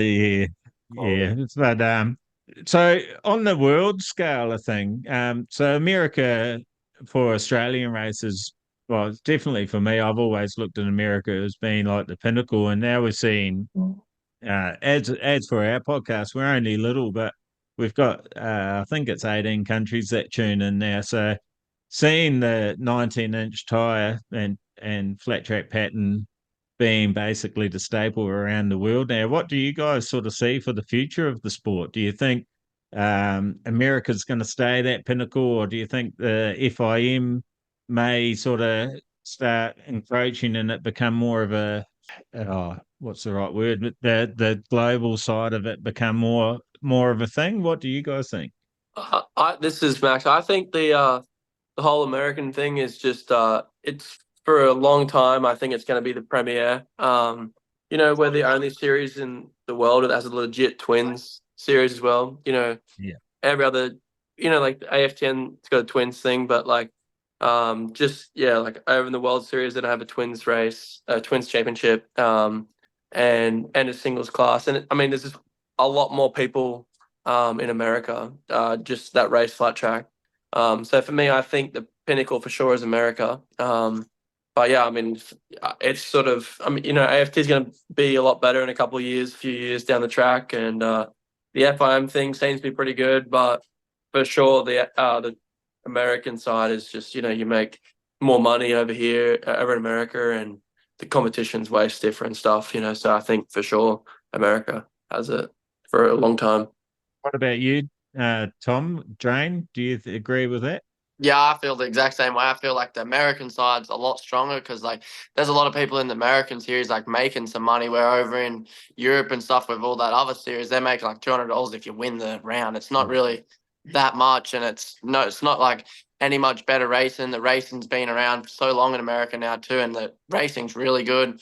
Everyone's been competitive. It's like some of the best racing like I've ever done in my life, because every time we go out the track, everyone's pushing to that 100%, and it's like it's a real good battle every time we get on track. And just how good everyone else is over there, it makes you a better rider just in yourself.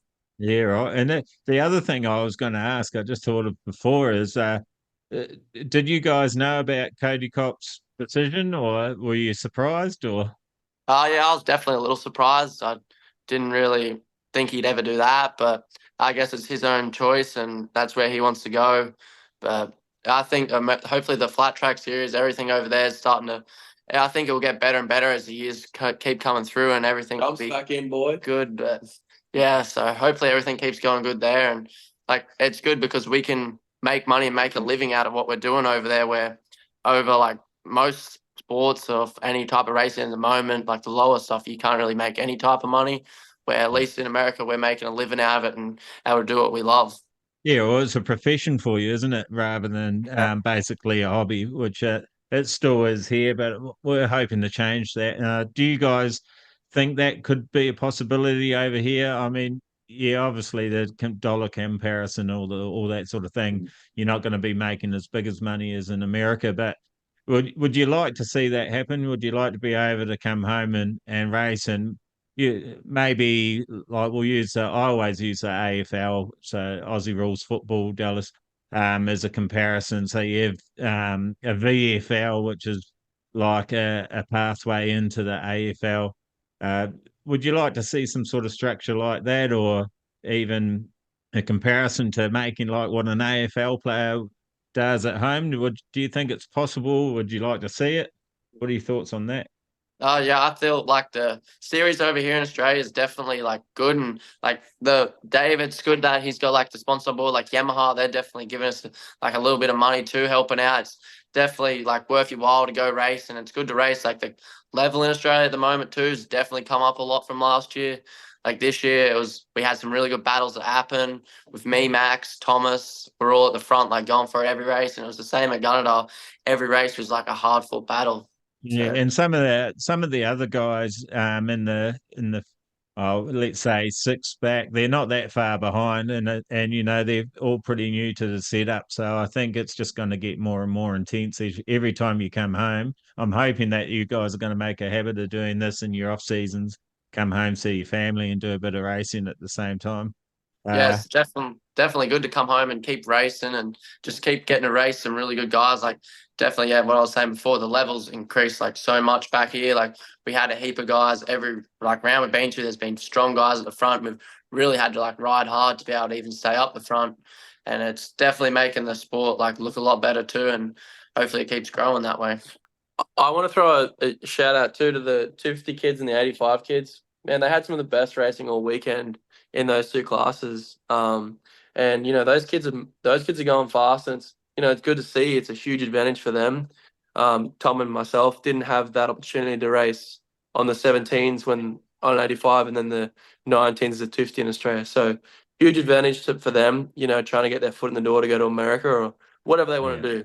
But big advantage for them, and that was some of the best racing all weekend, I think, personally.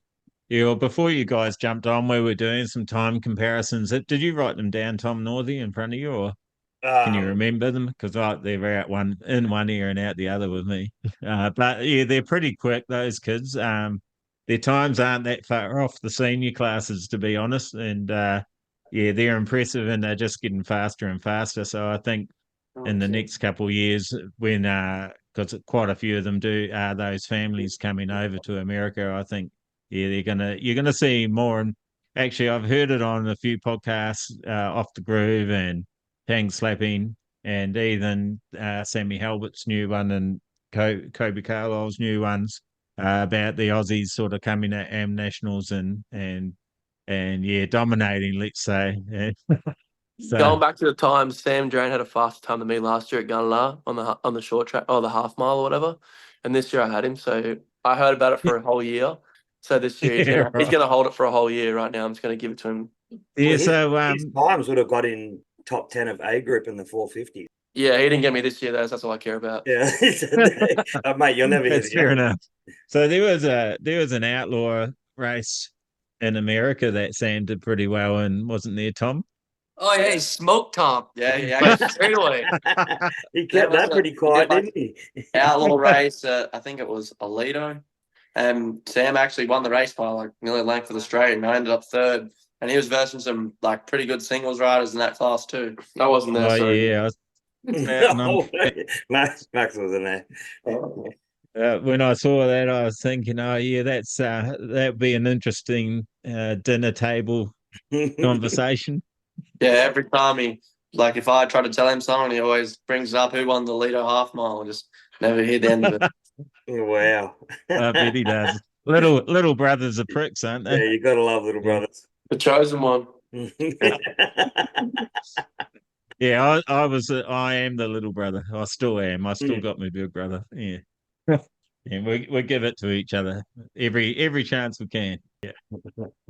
All right, guys. Well, thanks so much for taking time out of your night and joining us. And yeah, it was nice to meet you, Dallas, in person and get to see you race in person. Yeah, it's awesome. I was saying to Tom earlier on the pod that I missed out on the Troy Bayliss when he had Jared Mees and Sammy and Henry and all that come over. So yeah, finally got to see that. And hopefully I keep telling Matt Drane that I will be coming over and to America, check out your scene at some stage, and it's still on the cards. So I'm looking forward to doing that. Hopefully we'll get to see how bad your food really is firsthand.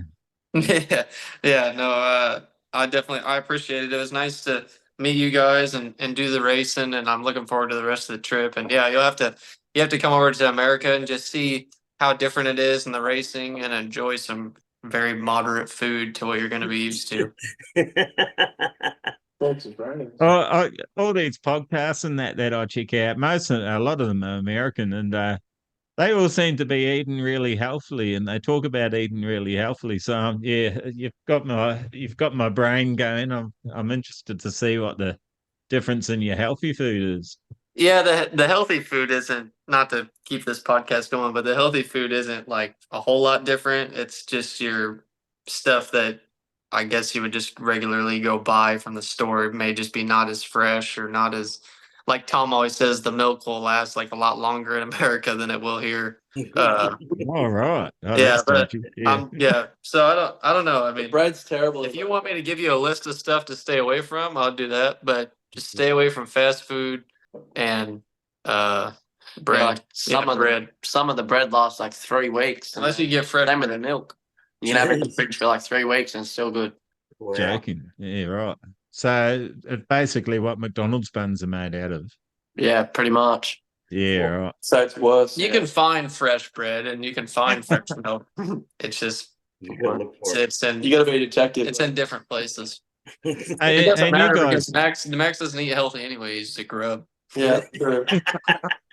Oh, yeah. You guys are welcome to stay on. I just thought we might be taking up too much of your time. We've got, I don't know, do you have a time limit, Tom? Are you tuning engines or something? Or? Tom doesn't do much besides fish. Yeah, pretty much. Oh, sorry, I should have said Tom Norby, but yeah, any of it. Any Oh, of you. yeah, We can, sorry. I thought Tom Drane was anyway.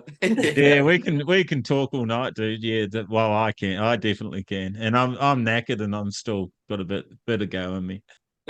Yeah, That was actually something I was going to ask you, Dallas. When I talked to you in the morning, you're eating a bacon and egg roll. But when I was talking, you looked like you were concentrating pretty hard on what I was saying. Have you found the lingo hard to follow, or because you know Tom and Max, it made it a bit easier? No, that's just Dallas has got RBF real bad. The first part of your question, the good old bacon and egg roll. Well, right before I got that, I was getting reamed by some Aussie guy for sitting in the bathroom too long. So I was really trying to hone in trying to find him.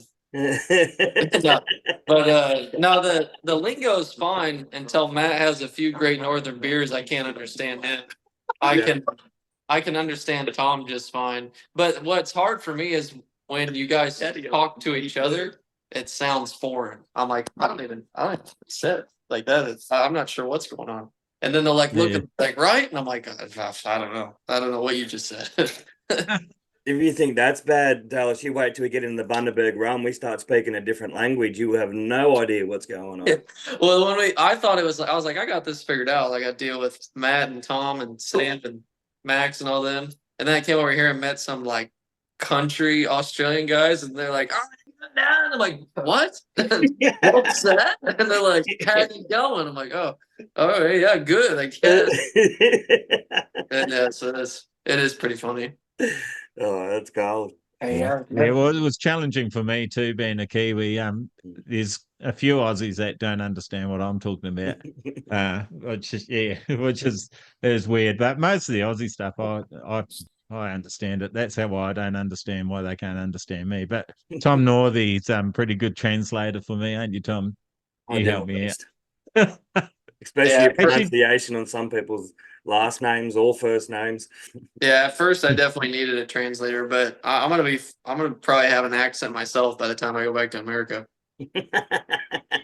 You definitely will to Americans. You never will to Australians. Yeah. Actually, I was just a thought came to my head. Then you guys you all train really hard during season and pre-season. I'm guessing. What's your day? So when you're not training, like, oh, you're pretty much riding motorcycles all the time anyway. But like, do you guys, Max? Apparently, you're a bit of a grub, so you like junk food a fair bit, and that. Do you get into the bit of the piss as well, or you stay off the grog? Dallas likes talking shit. All the Aussies are on the piss all the time, including Max. He's on the piss after the race. I don't know. Yeah, I do a bit of everything. Cardio. I enjoy running a lot, to be honest. Like running, cycling. We do gym. Motocross is a lot. But when I broke my ankle, I didn't really get to do much moto anymore. Because I mean, it's just that held me back a fair bit. It's still hurts a little bit to this day. Doing things. But when I broke that, I was mainly just doing flat track for on bike stuff. I was lucky enough to have a little track near my house in America, and I was riding there a bit. But other than that, I mean, just riding, a bit of cardio and gym. That's about all she wrote for me. Yeah, right. So, but do you guys let your hair down in the off season, or you stay pretty strict to your routine? Because it is, I mean, it's hard work, as you all know. It takes a long time to get it, and it takes a really short time to lose it. So do you go, oh, I've got a few weeks off, I'm going to get into the beers, or you just go, actually, no, I'll just take it easy? No, for sure. I don't mind a few beers every now and then. I feel like if a long season, sometimes it's just good if I don't have a bit of a break. I don't know, if I just keep going 24/7 all year, I get pretty not burnt out, but I get to the point where the end of the season comes around and it's like hard for me to do anything. I'm so over it. So for me, I definitely need a little bit of time to have some fun and hang out with the boys. And, if it's have a few beers, eat some junk food, whatever. But that's that's pretty much me. You know, Dallas, on the other hand, if you just ask him, his body's a temple. He's never done anything bad in his life. He's going to do some grounding here in a minute, walk around the grass outside and look at the sun for 35 seconds. And yeah, that's just America. But in this off season, Max has actually been doing a bit of training on his 110. And awesome. you Thank should you. just ask him how that's going, Tom, if you would. Righto, Max, how's that going for you? I raced Gunnedah Sunday and then drove to the Drane's place Monday morning. They left Sunday after the race.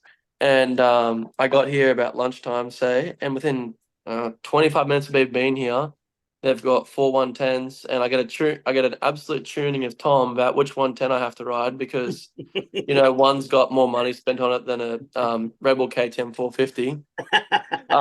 So I have to ride Sam's stock one that's blown out, throttle sticks, fucking front brakes don't work, Tires are bald. yeah, and they take me to this. Well, actually, they're like.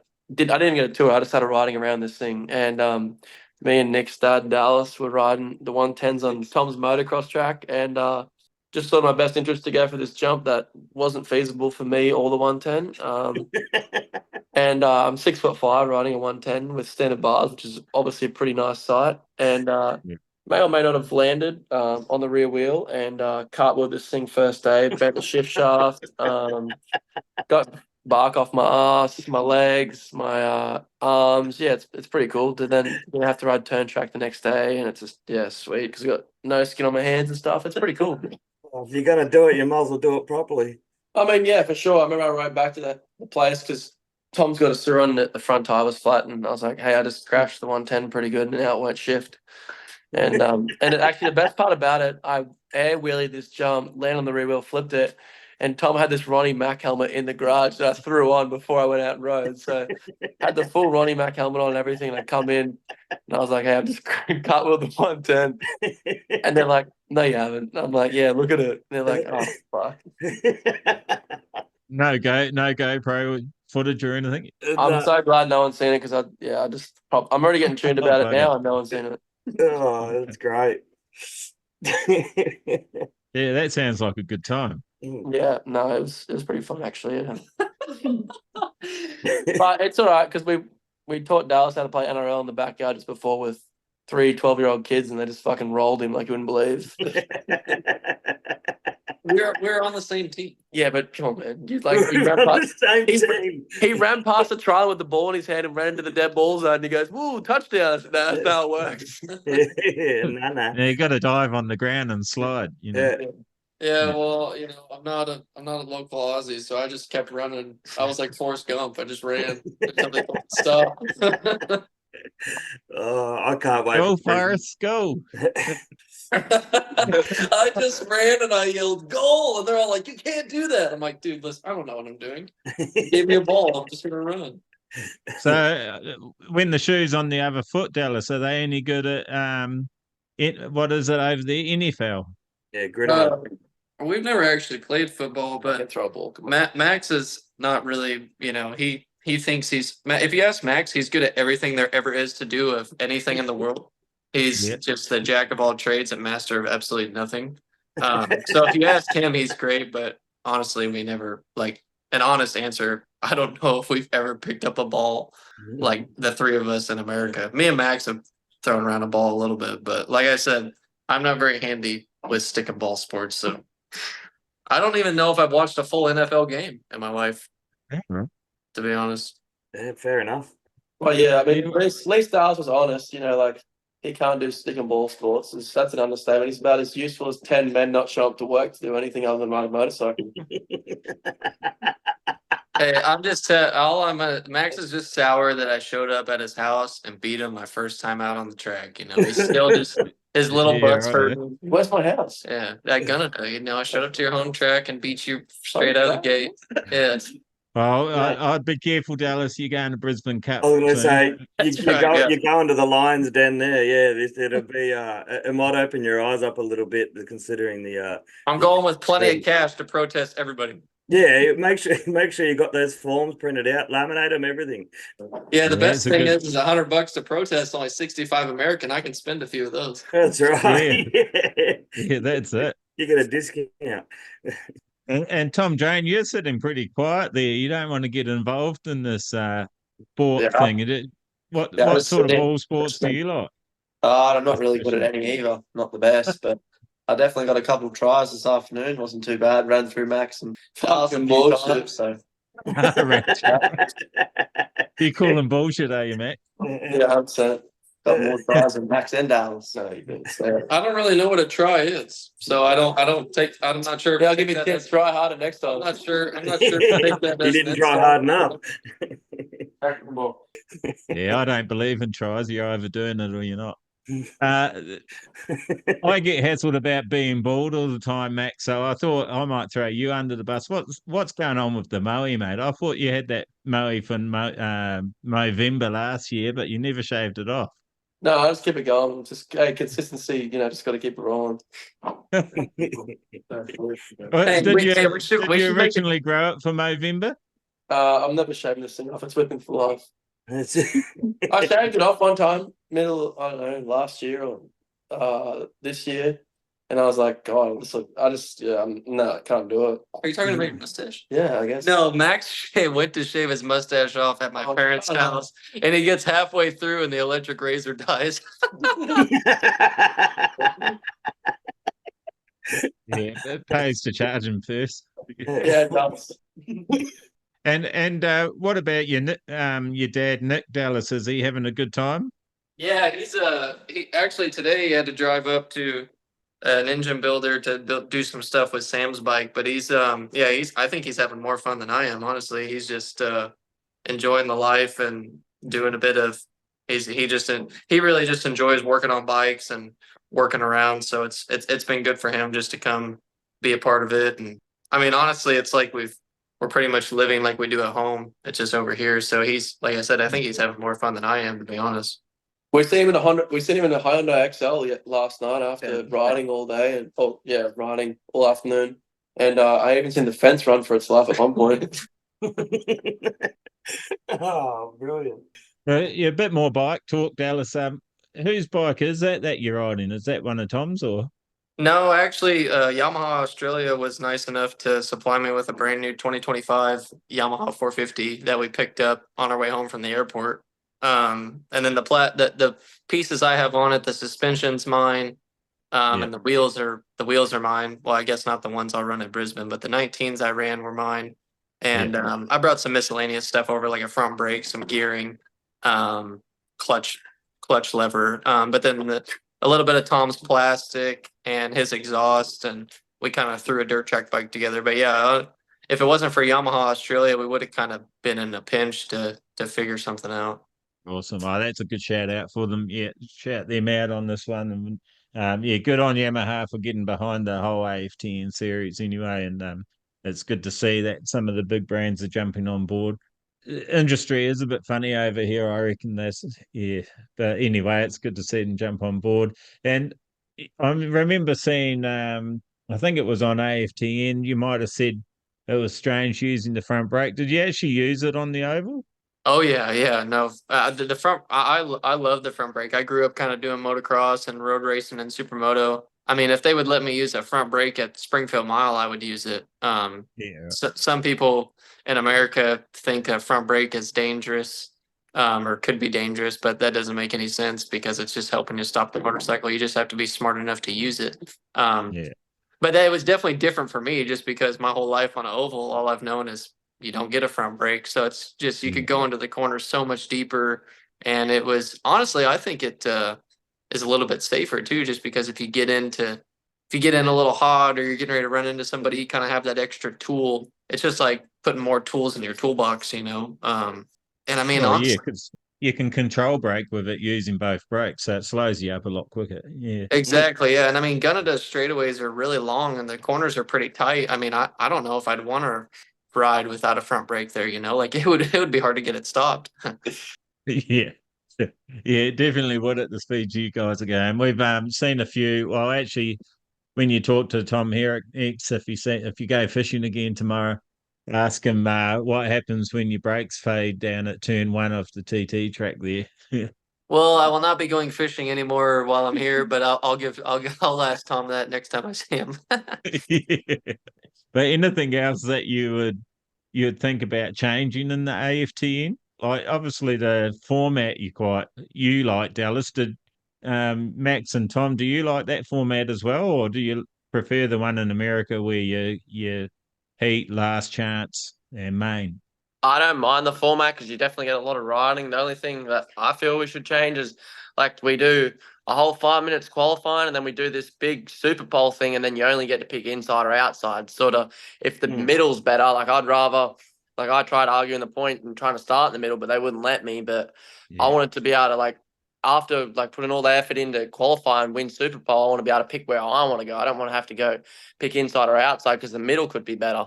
Like that's the one main thing I'd like it to hopefully change, just so you can pick where you want to start because it sort of defeats the purpose of qualifying. It's like better off just going the top 6 and then just line us up inside to outside, not making us do super pole. Yeah, cool. What about you, Max? That's pretty much the only thing really, just the whole starting procedure. You know, it happened. It was tough with that track. You know, and it's no one's fault. Very hard track to prep, especially in the day. It's, you know, dries out so fast and whatnot in a groove.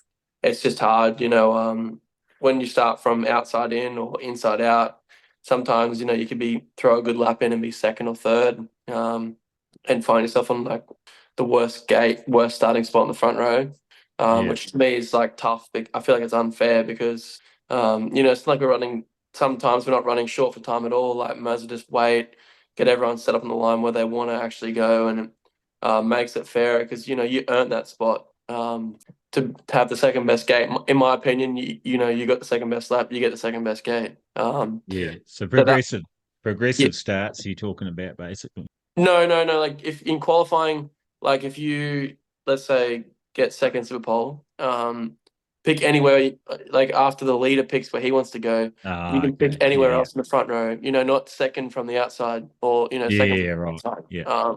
That's the only thing I'd really change. And probably that's about it. Yeah, I mean that's truly it. Everything else is good.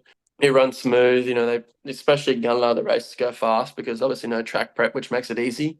But yeah, that's pretty much it. Yeah, I mean it's good. It's good to see the sport growing in Australia for sure. And it's good to see so many kids getting involved and enjoying it for sure. One thing I wanted to ask you fellas quickly, with the way AFTN format is and how you start each race in your qualifying positions, I got asked this a couple of times over the weekend or even over the series by a few riders, but what do you think about progressive grids? As in, if you say start 12th because you didn't have just such a good qualifier, then you finish 7th in your first race. Do you think that you should be able to start 7th in the grid? No, not necessarily, because I think you know, you've got 10 minutes all up of track time to put a good time in. If you can't put one lap together in 10 minutes of track time, I feel like it's, you know, it's not like you didn't earn it or anything, but it's like you can go and qualify second and all of a sudden you crash. Like, let's say you crash, it happened in the first race and you get second last. Well, then we all know how many times people can pass it happen. And it's, you know, at most you get 5 passes a race. So what you're going to find yourself slowly moving up to the grid, and maybe by the last race, you might find yourself in the top 3. So I think progressive grid, sure, it's a cool thing to have. But I think for flat track, it's just not the right thing. You know, with obviously you're like, let's say Tom qualified fastest on the TT, it happened. He crashed in the first race and doesn't get up, or his bike doesn't start, or something crazy. And all of a sudden he finds himself on the last row for the next race. And then he you know, we know Tom, he'll move his way up, but it's hard to pass. That'd be tough for sure. Yeah, it's just interesting to see your thoughts on those. If questions come up a hell of a lot, and even from seasoned riders as well have said the same thing. But yeah, no, you make a very good point with your answer there. Yeah. And what about you, Dallas? Any further thoughts on obviously the process thing you would change, but any other things you could see? Yeah, the progressive start, I like the idea. It's just a slippery slope because, like, for me, I qualified 4th or 5th the first day and I won the first race. I would have loved it, went to pole, but if I was on the opposite end and, you know, I crashed or something and I had to go back, that would suck. But I do like the idea of that, if you know, starting in your position, just because, I mean, I don't know, I guess I could kind of go either way, but like I said, it's a hard argument because whatever side of the fence you're on, it would be. But yeah, I don't know if I just could get, yeah, if I could change anything about there. I do agree with Tom. What's the point of Super Bowl if you're just going to pick inside or outside? I 100% agree with that. But I mean, changing anything else, I think I just need to come up with a good rule book and enforce the rules. Not it seems like sometimes they make rules on the fly, and not really, not Dave, more so the people underneath of him, and just not, don't give in to to if somebody comes up to you and is complaining about something, don't give in to try to make them happy. Do what's Yeah. right and what your rule is or whatever it may be, because you can't play favorites in racing. You just, you have to be fair to everybody. But like I said, it's a new series. He's just getting his feet wet. He just needs a little bit of guidance. And, like the format over here is definitely fun. I don't know if I'd want to do that format in America just because like over an 18 round series, I think it would be a lot. But to do it for them to have kind of their own twist and it be how it is over here, I think that's cool. I wouldn't change that. But I don't, I think that's pretty much it. I think everything else is not too bad. Cool. We've got some rumors going around that next year we'll have a couple night races in as well, which is awesome. So yeah, I think like in America, everyone seems to love the night races. When we have night races over here, they're definitely my favorite. Tracks are easier to manage as well once the sun goes down and the moisture comes up. So yeah, same sort of thing as in America. So I'm glad that he's, well, from what I hear, hopefully going to be pulling that off. So do you reckon if the dates all fall into place for you, you guys will all come back again next year? Yeah, I would like to make this like an annual trip. I mean, not to speak for Matt or Max or Tom, I'm sure they're going to continue to do it every year. Like I said, I think I'd like to think the series is just going to keep improving, but I mean, it's definitely not going to improve if we don't come just because we had one bad experience or one thing not go our way or whatever. But no, I plan on trying to come as much as I can. Just it kind of all depends on what the American schedule looks like and how the season goes, and Yeah. just, as long as it's feasible to come, and I would like to do it every year if I can. And we hear a lot about, well, we hear everything, well, I get pretty much all my information either off the AFT website or the Tank Slapping Pod pretty much, and sometimes off the Groove. But how do you guys feel about your rule package and everything for 2025? Are you happy with the way AFT are going with it? I think it's all, I like that some of the stuff with the schedule coming out, like some of the stuff they're doing with this new triple challenge thing and going all production. I like that they're trying stuff. They're trying to make it more of a level playing field, and I think they're going to accomplish that next year. And I think it's going to be more affordable. I do believe in the long, like it might not look that way first thing next year, but I believe in the long run, it's going to be better for the series. And I mean, it's no secret right now that the series isn't great. So they need to try to improve as much as they can. And the schedule did take a long time to come out this year, as well did the rule package. And that's not fair to the teams, or the riders or team owners or whatever. I would like to see that improve, but the economy in America is not great right now either. And hopefully that gets better. That has a lot to do with American racing, especially flat track. Whenever companies are trimming budgets, usually flat track in America is the first place they trim, and it always looks really bad for us. But I believe they're moving in the right direction. The thing America needs to work on is the negativity. Everybody is so negative over there and really hones in on the negatives. And they've started to turn the fans negative, which doesn't make any sense because the fans don't care about the rules or the schedule. They just want to show up and see good racing, and there's good racing, period. Doesn't matter what the rules are, doesn't matter what the schedule is.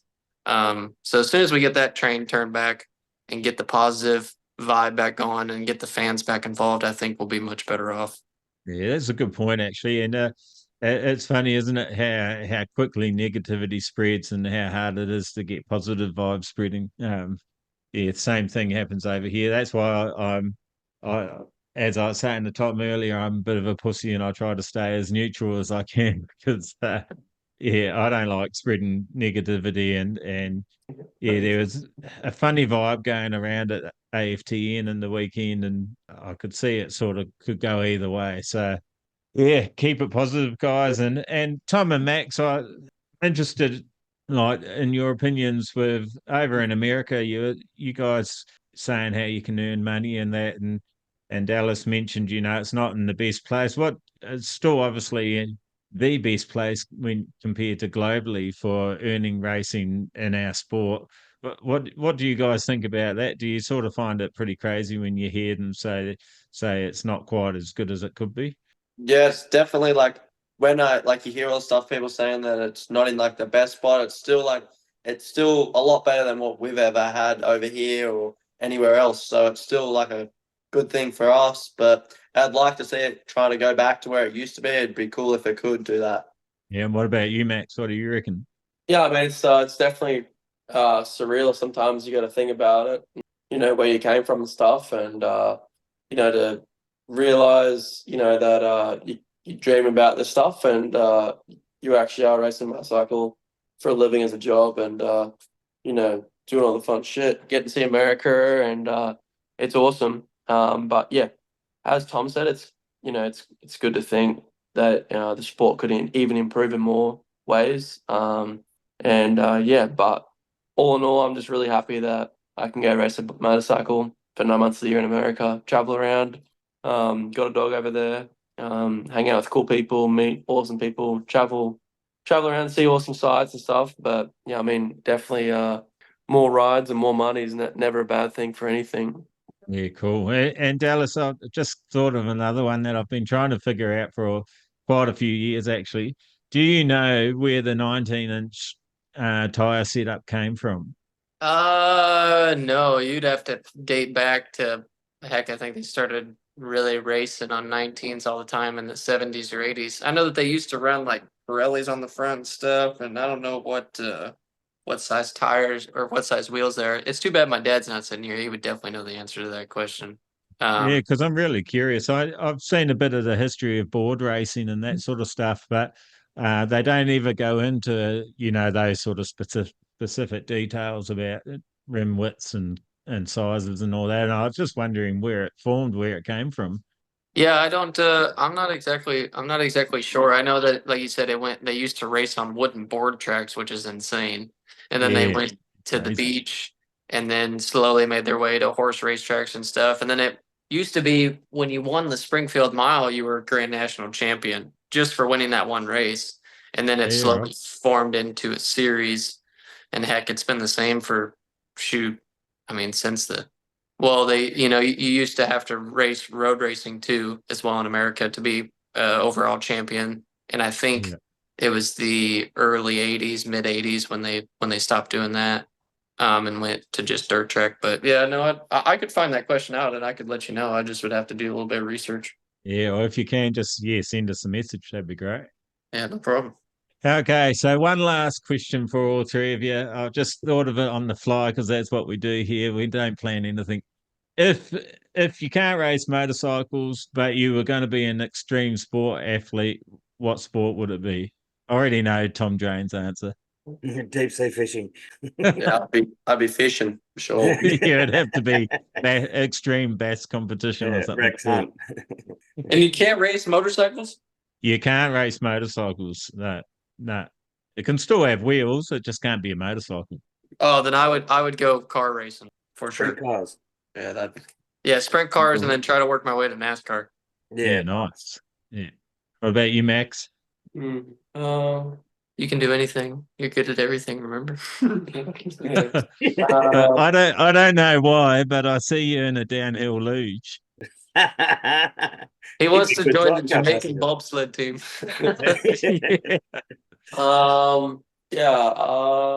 What about a horse racer? what the fuck else is? You ever thought about You're skydiving? way too tall for horse racing. And that's not an Uh, extreme sport, is it?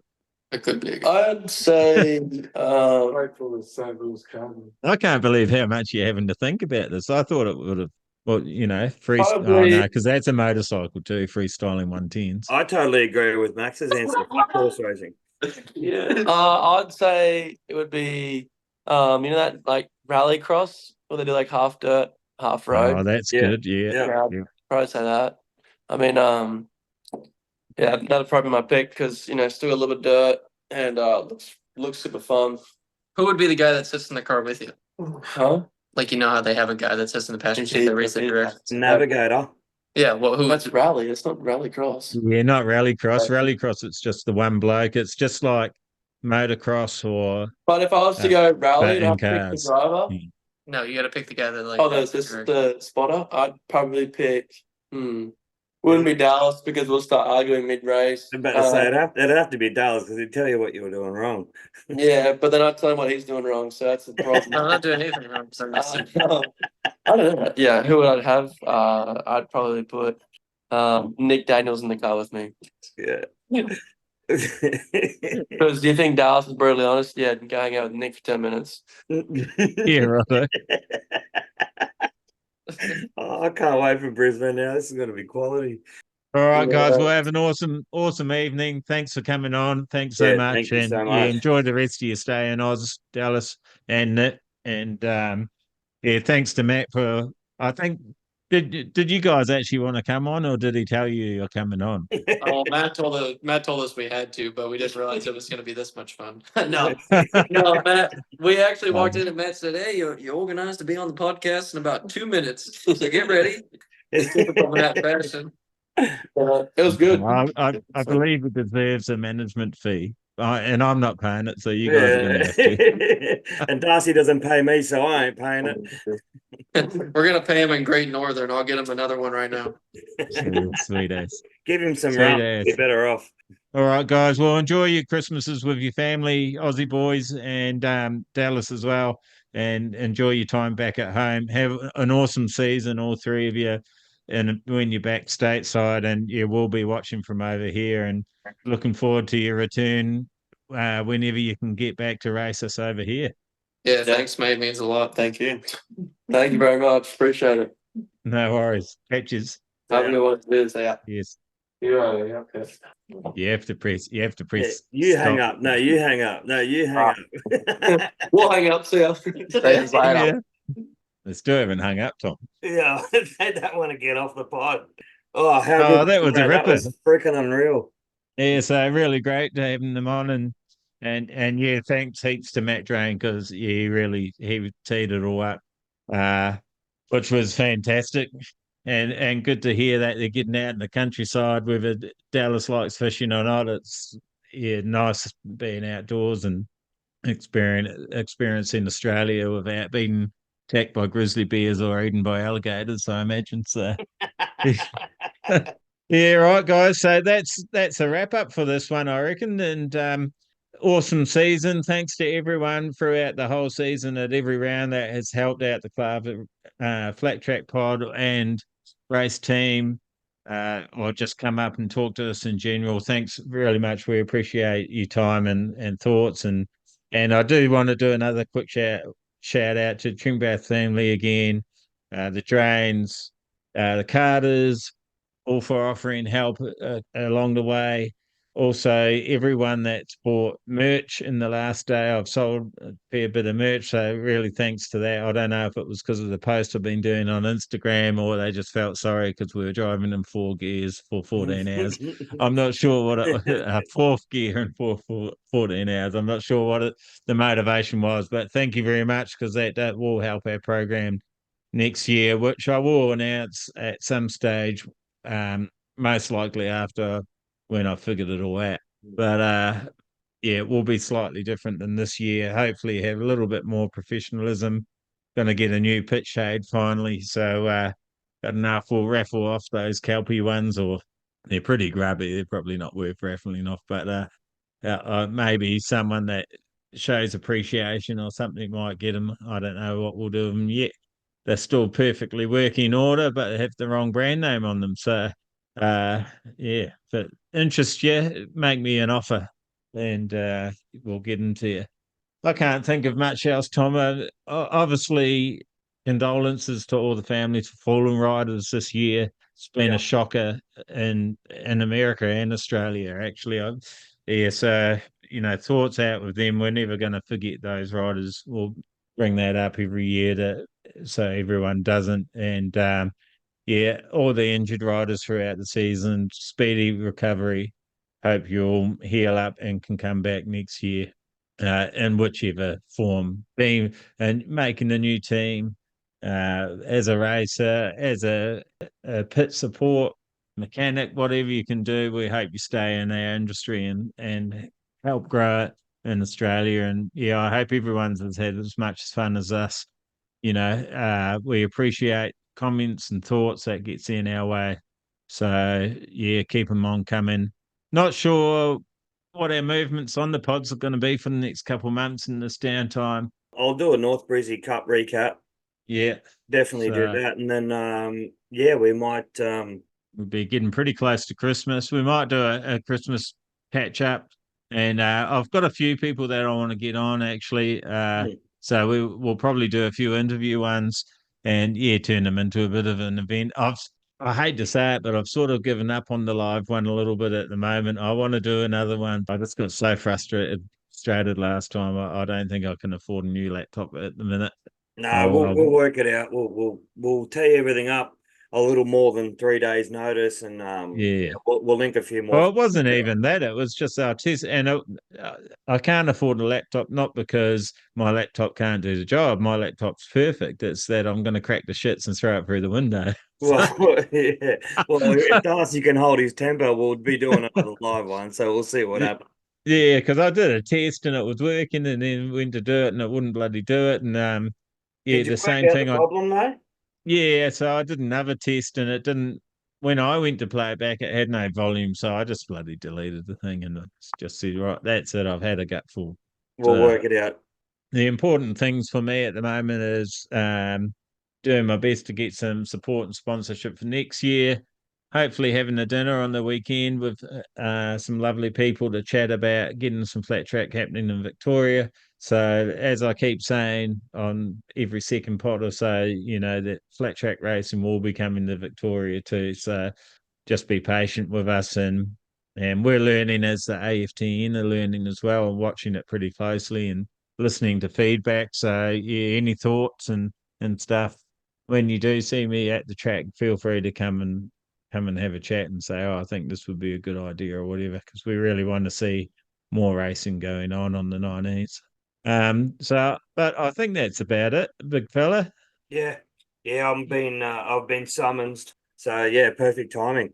Awesome. And I noticed you got your 645 Daniel Leonetti shirt on there. That's obviously not the ones I posted yesterday. No, definitely. No, it's not. No, I was going to say that would be super amazingly quick. no, I needed something pretty to put on, so I thought of Daniel, and I thought I'd wear his shirt on. Yeah, nice. And I hope you're all good too, Dan. Yeah, a bit injured. So just a quick recap for the last round of the Klavr team. Well, the last couple rounds. Yeah, an ACL on the right knee for Zane Kinner sees his season finish.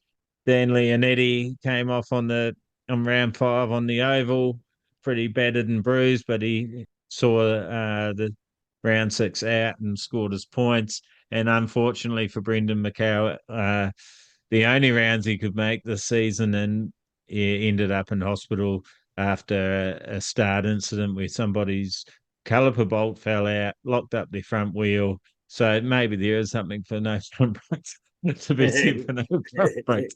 But look, I think yes. The only thing I take out of that is maybe we need to be taking a rule out of the roadside and wire locking our nuts, and some I know you want to go with that with the sump bolts and anything that can cause a problem like that, a mechanical failure like that. So, but yeah, Brendan ended up with a broken left wrist and broken right collarbone. He's home now, resting. Hopefully, he'll be back at it soon. Heal up soon, mate. Yeah, I think that's the AFTN season wrap. We're going to have a Brizzy Cup recap. I'm hopefully going to be racing. Well, I am racing on the 30th at Broadford on a Kawasaki, lent to me by Transport Officer Gary Rutman. And a big shout out to Gary as well. He's really helped Klavr out in the last, this whole season, to be honest, but really pulled his finger out and really made the job a lot easier for me. And like I said, Adrian Leonetti as well, getting on the tools. Couldn't have done that weekend without him, to be honest. I think the way I was feeling in my levers, I probably would have just said, stuff it, I'm done. But yeah, he kept me going, and we got out there, finished it, managed to hold on to fifth, as I said, which, is nowhere near where I wanted to be. But all in all, first time on the Harley, it's still a road bike, really. So We're yeah, proud of you, mate. You did well. walk away with it. Don't beat And yourself up, mate. You did well. hopefully next season, do a lot better on whatever we're on. So yeah, all up in the air. On the next one, we might have a few more clues to what's really going to happen, but probably not until after Christmas, I imagine. So yeah, you know what to do, don't you, Northy? Yeah, flog that like button and go flat tracker. Yeah, keep it sideways. Flog the like button, go flat tracker. I thought I'd just reinforce that for you. Thanks, mate. See you next time, guys. Go flat tracker. Go flat tracker. Go, go, go.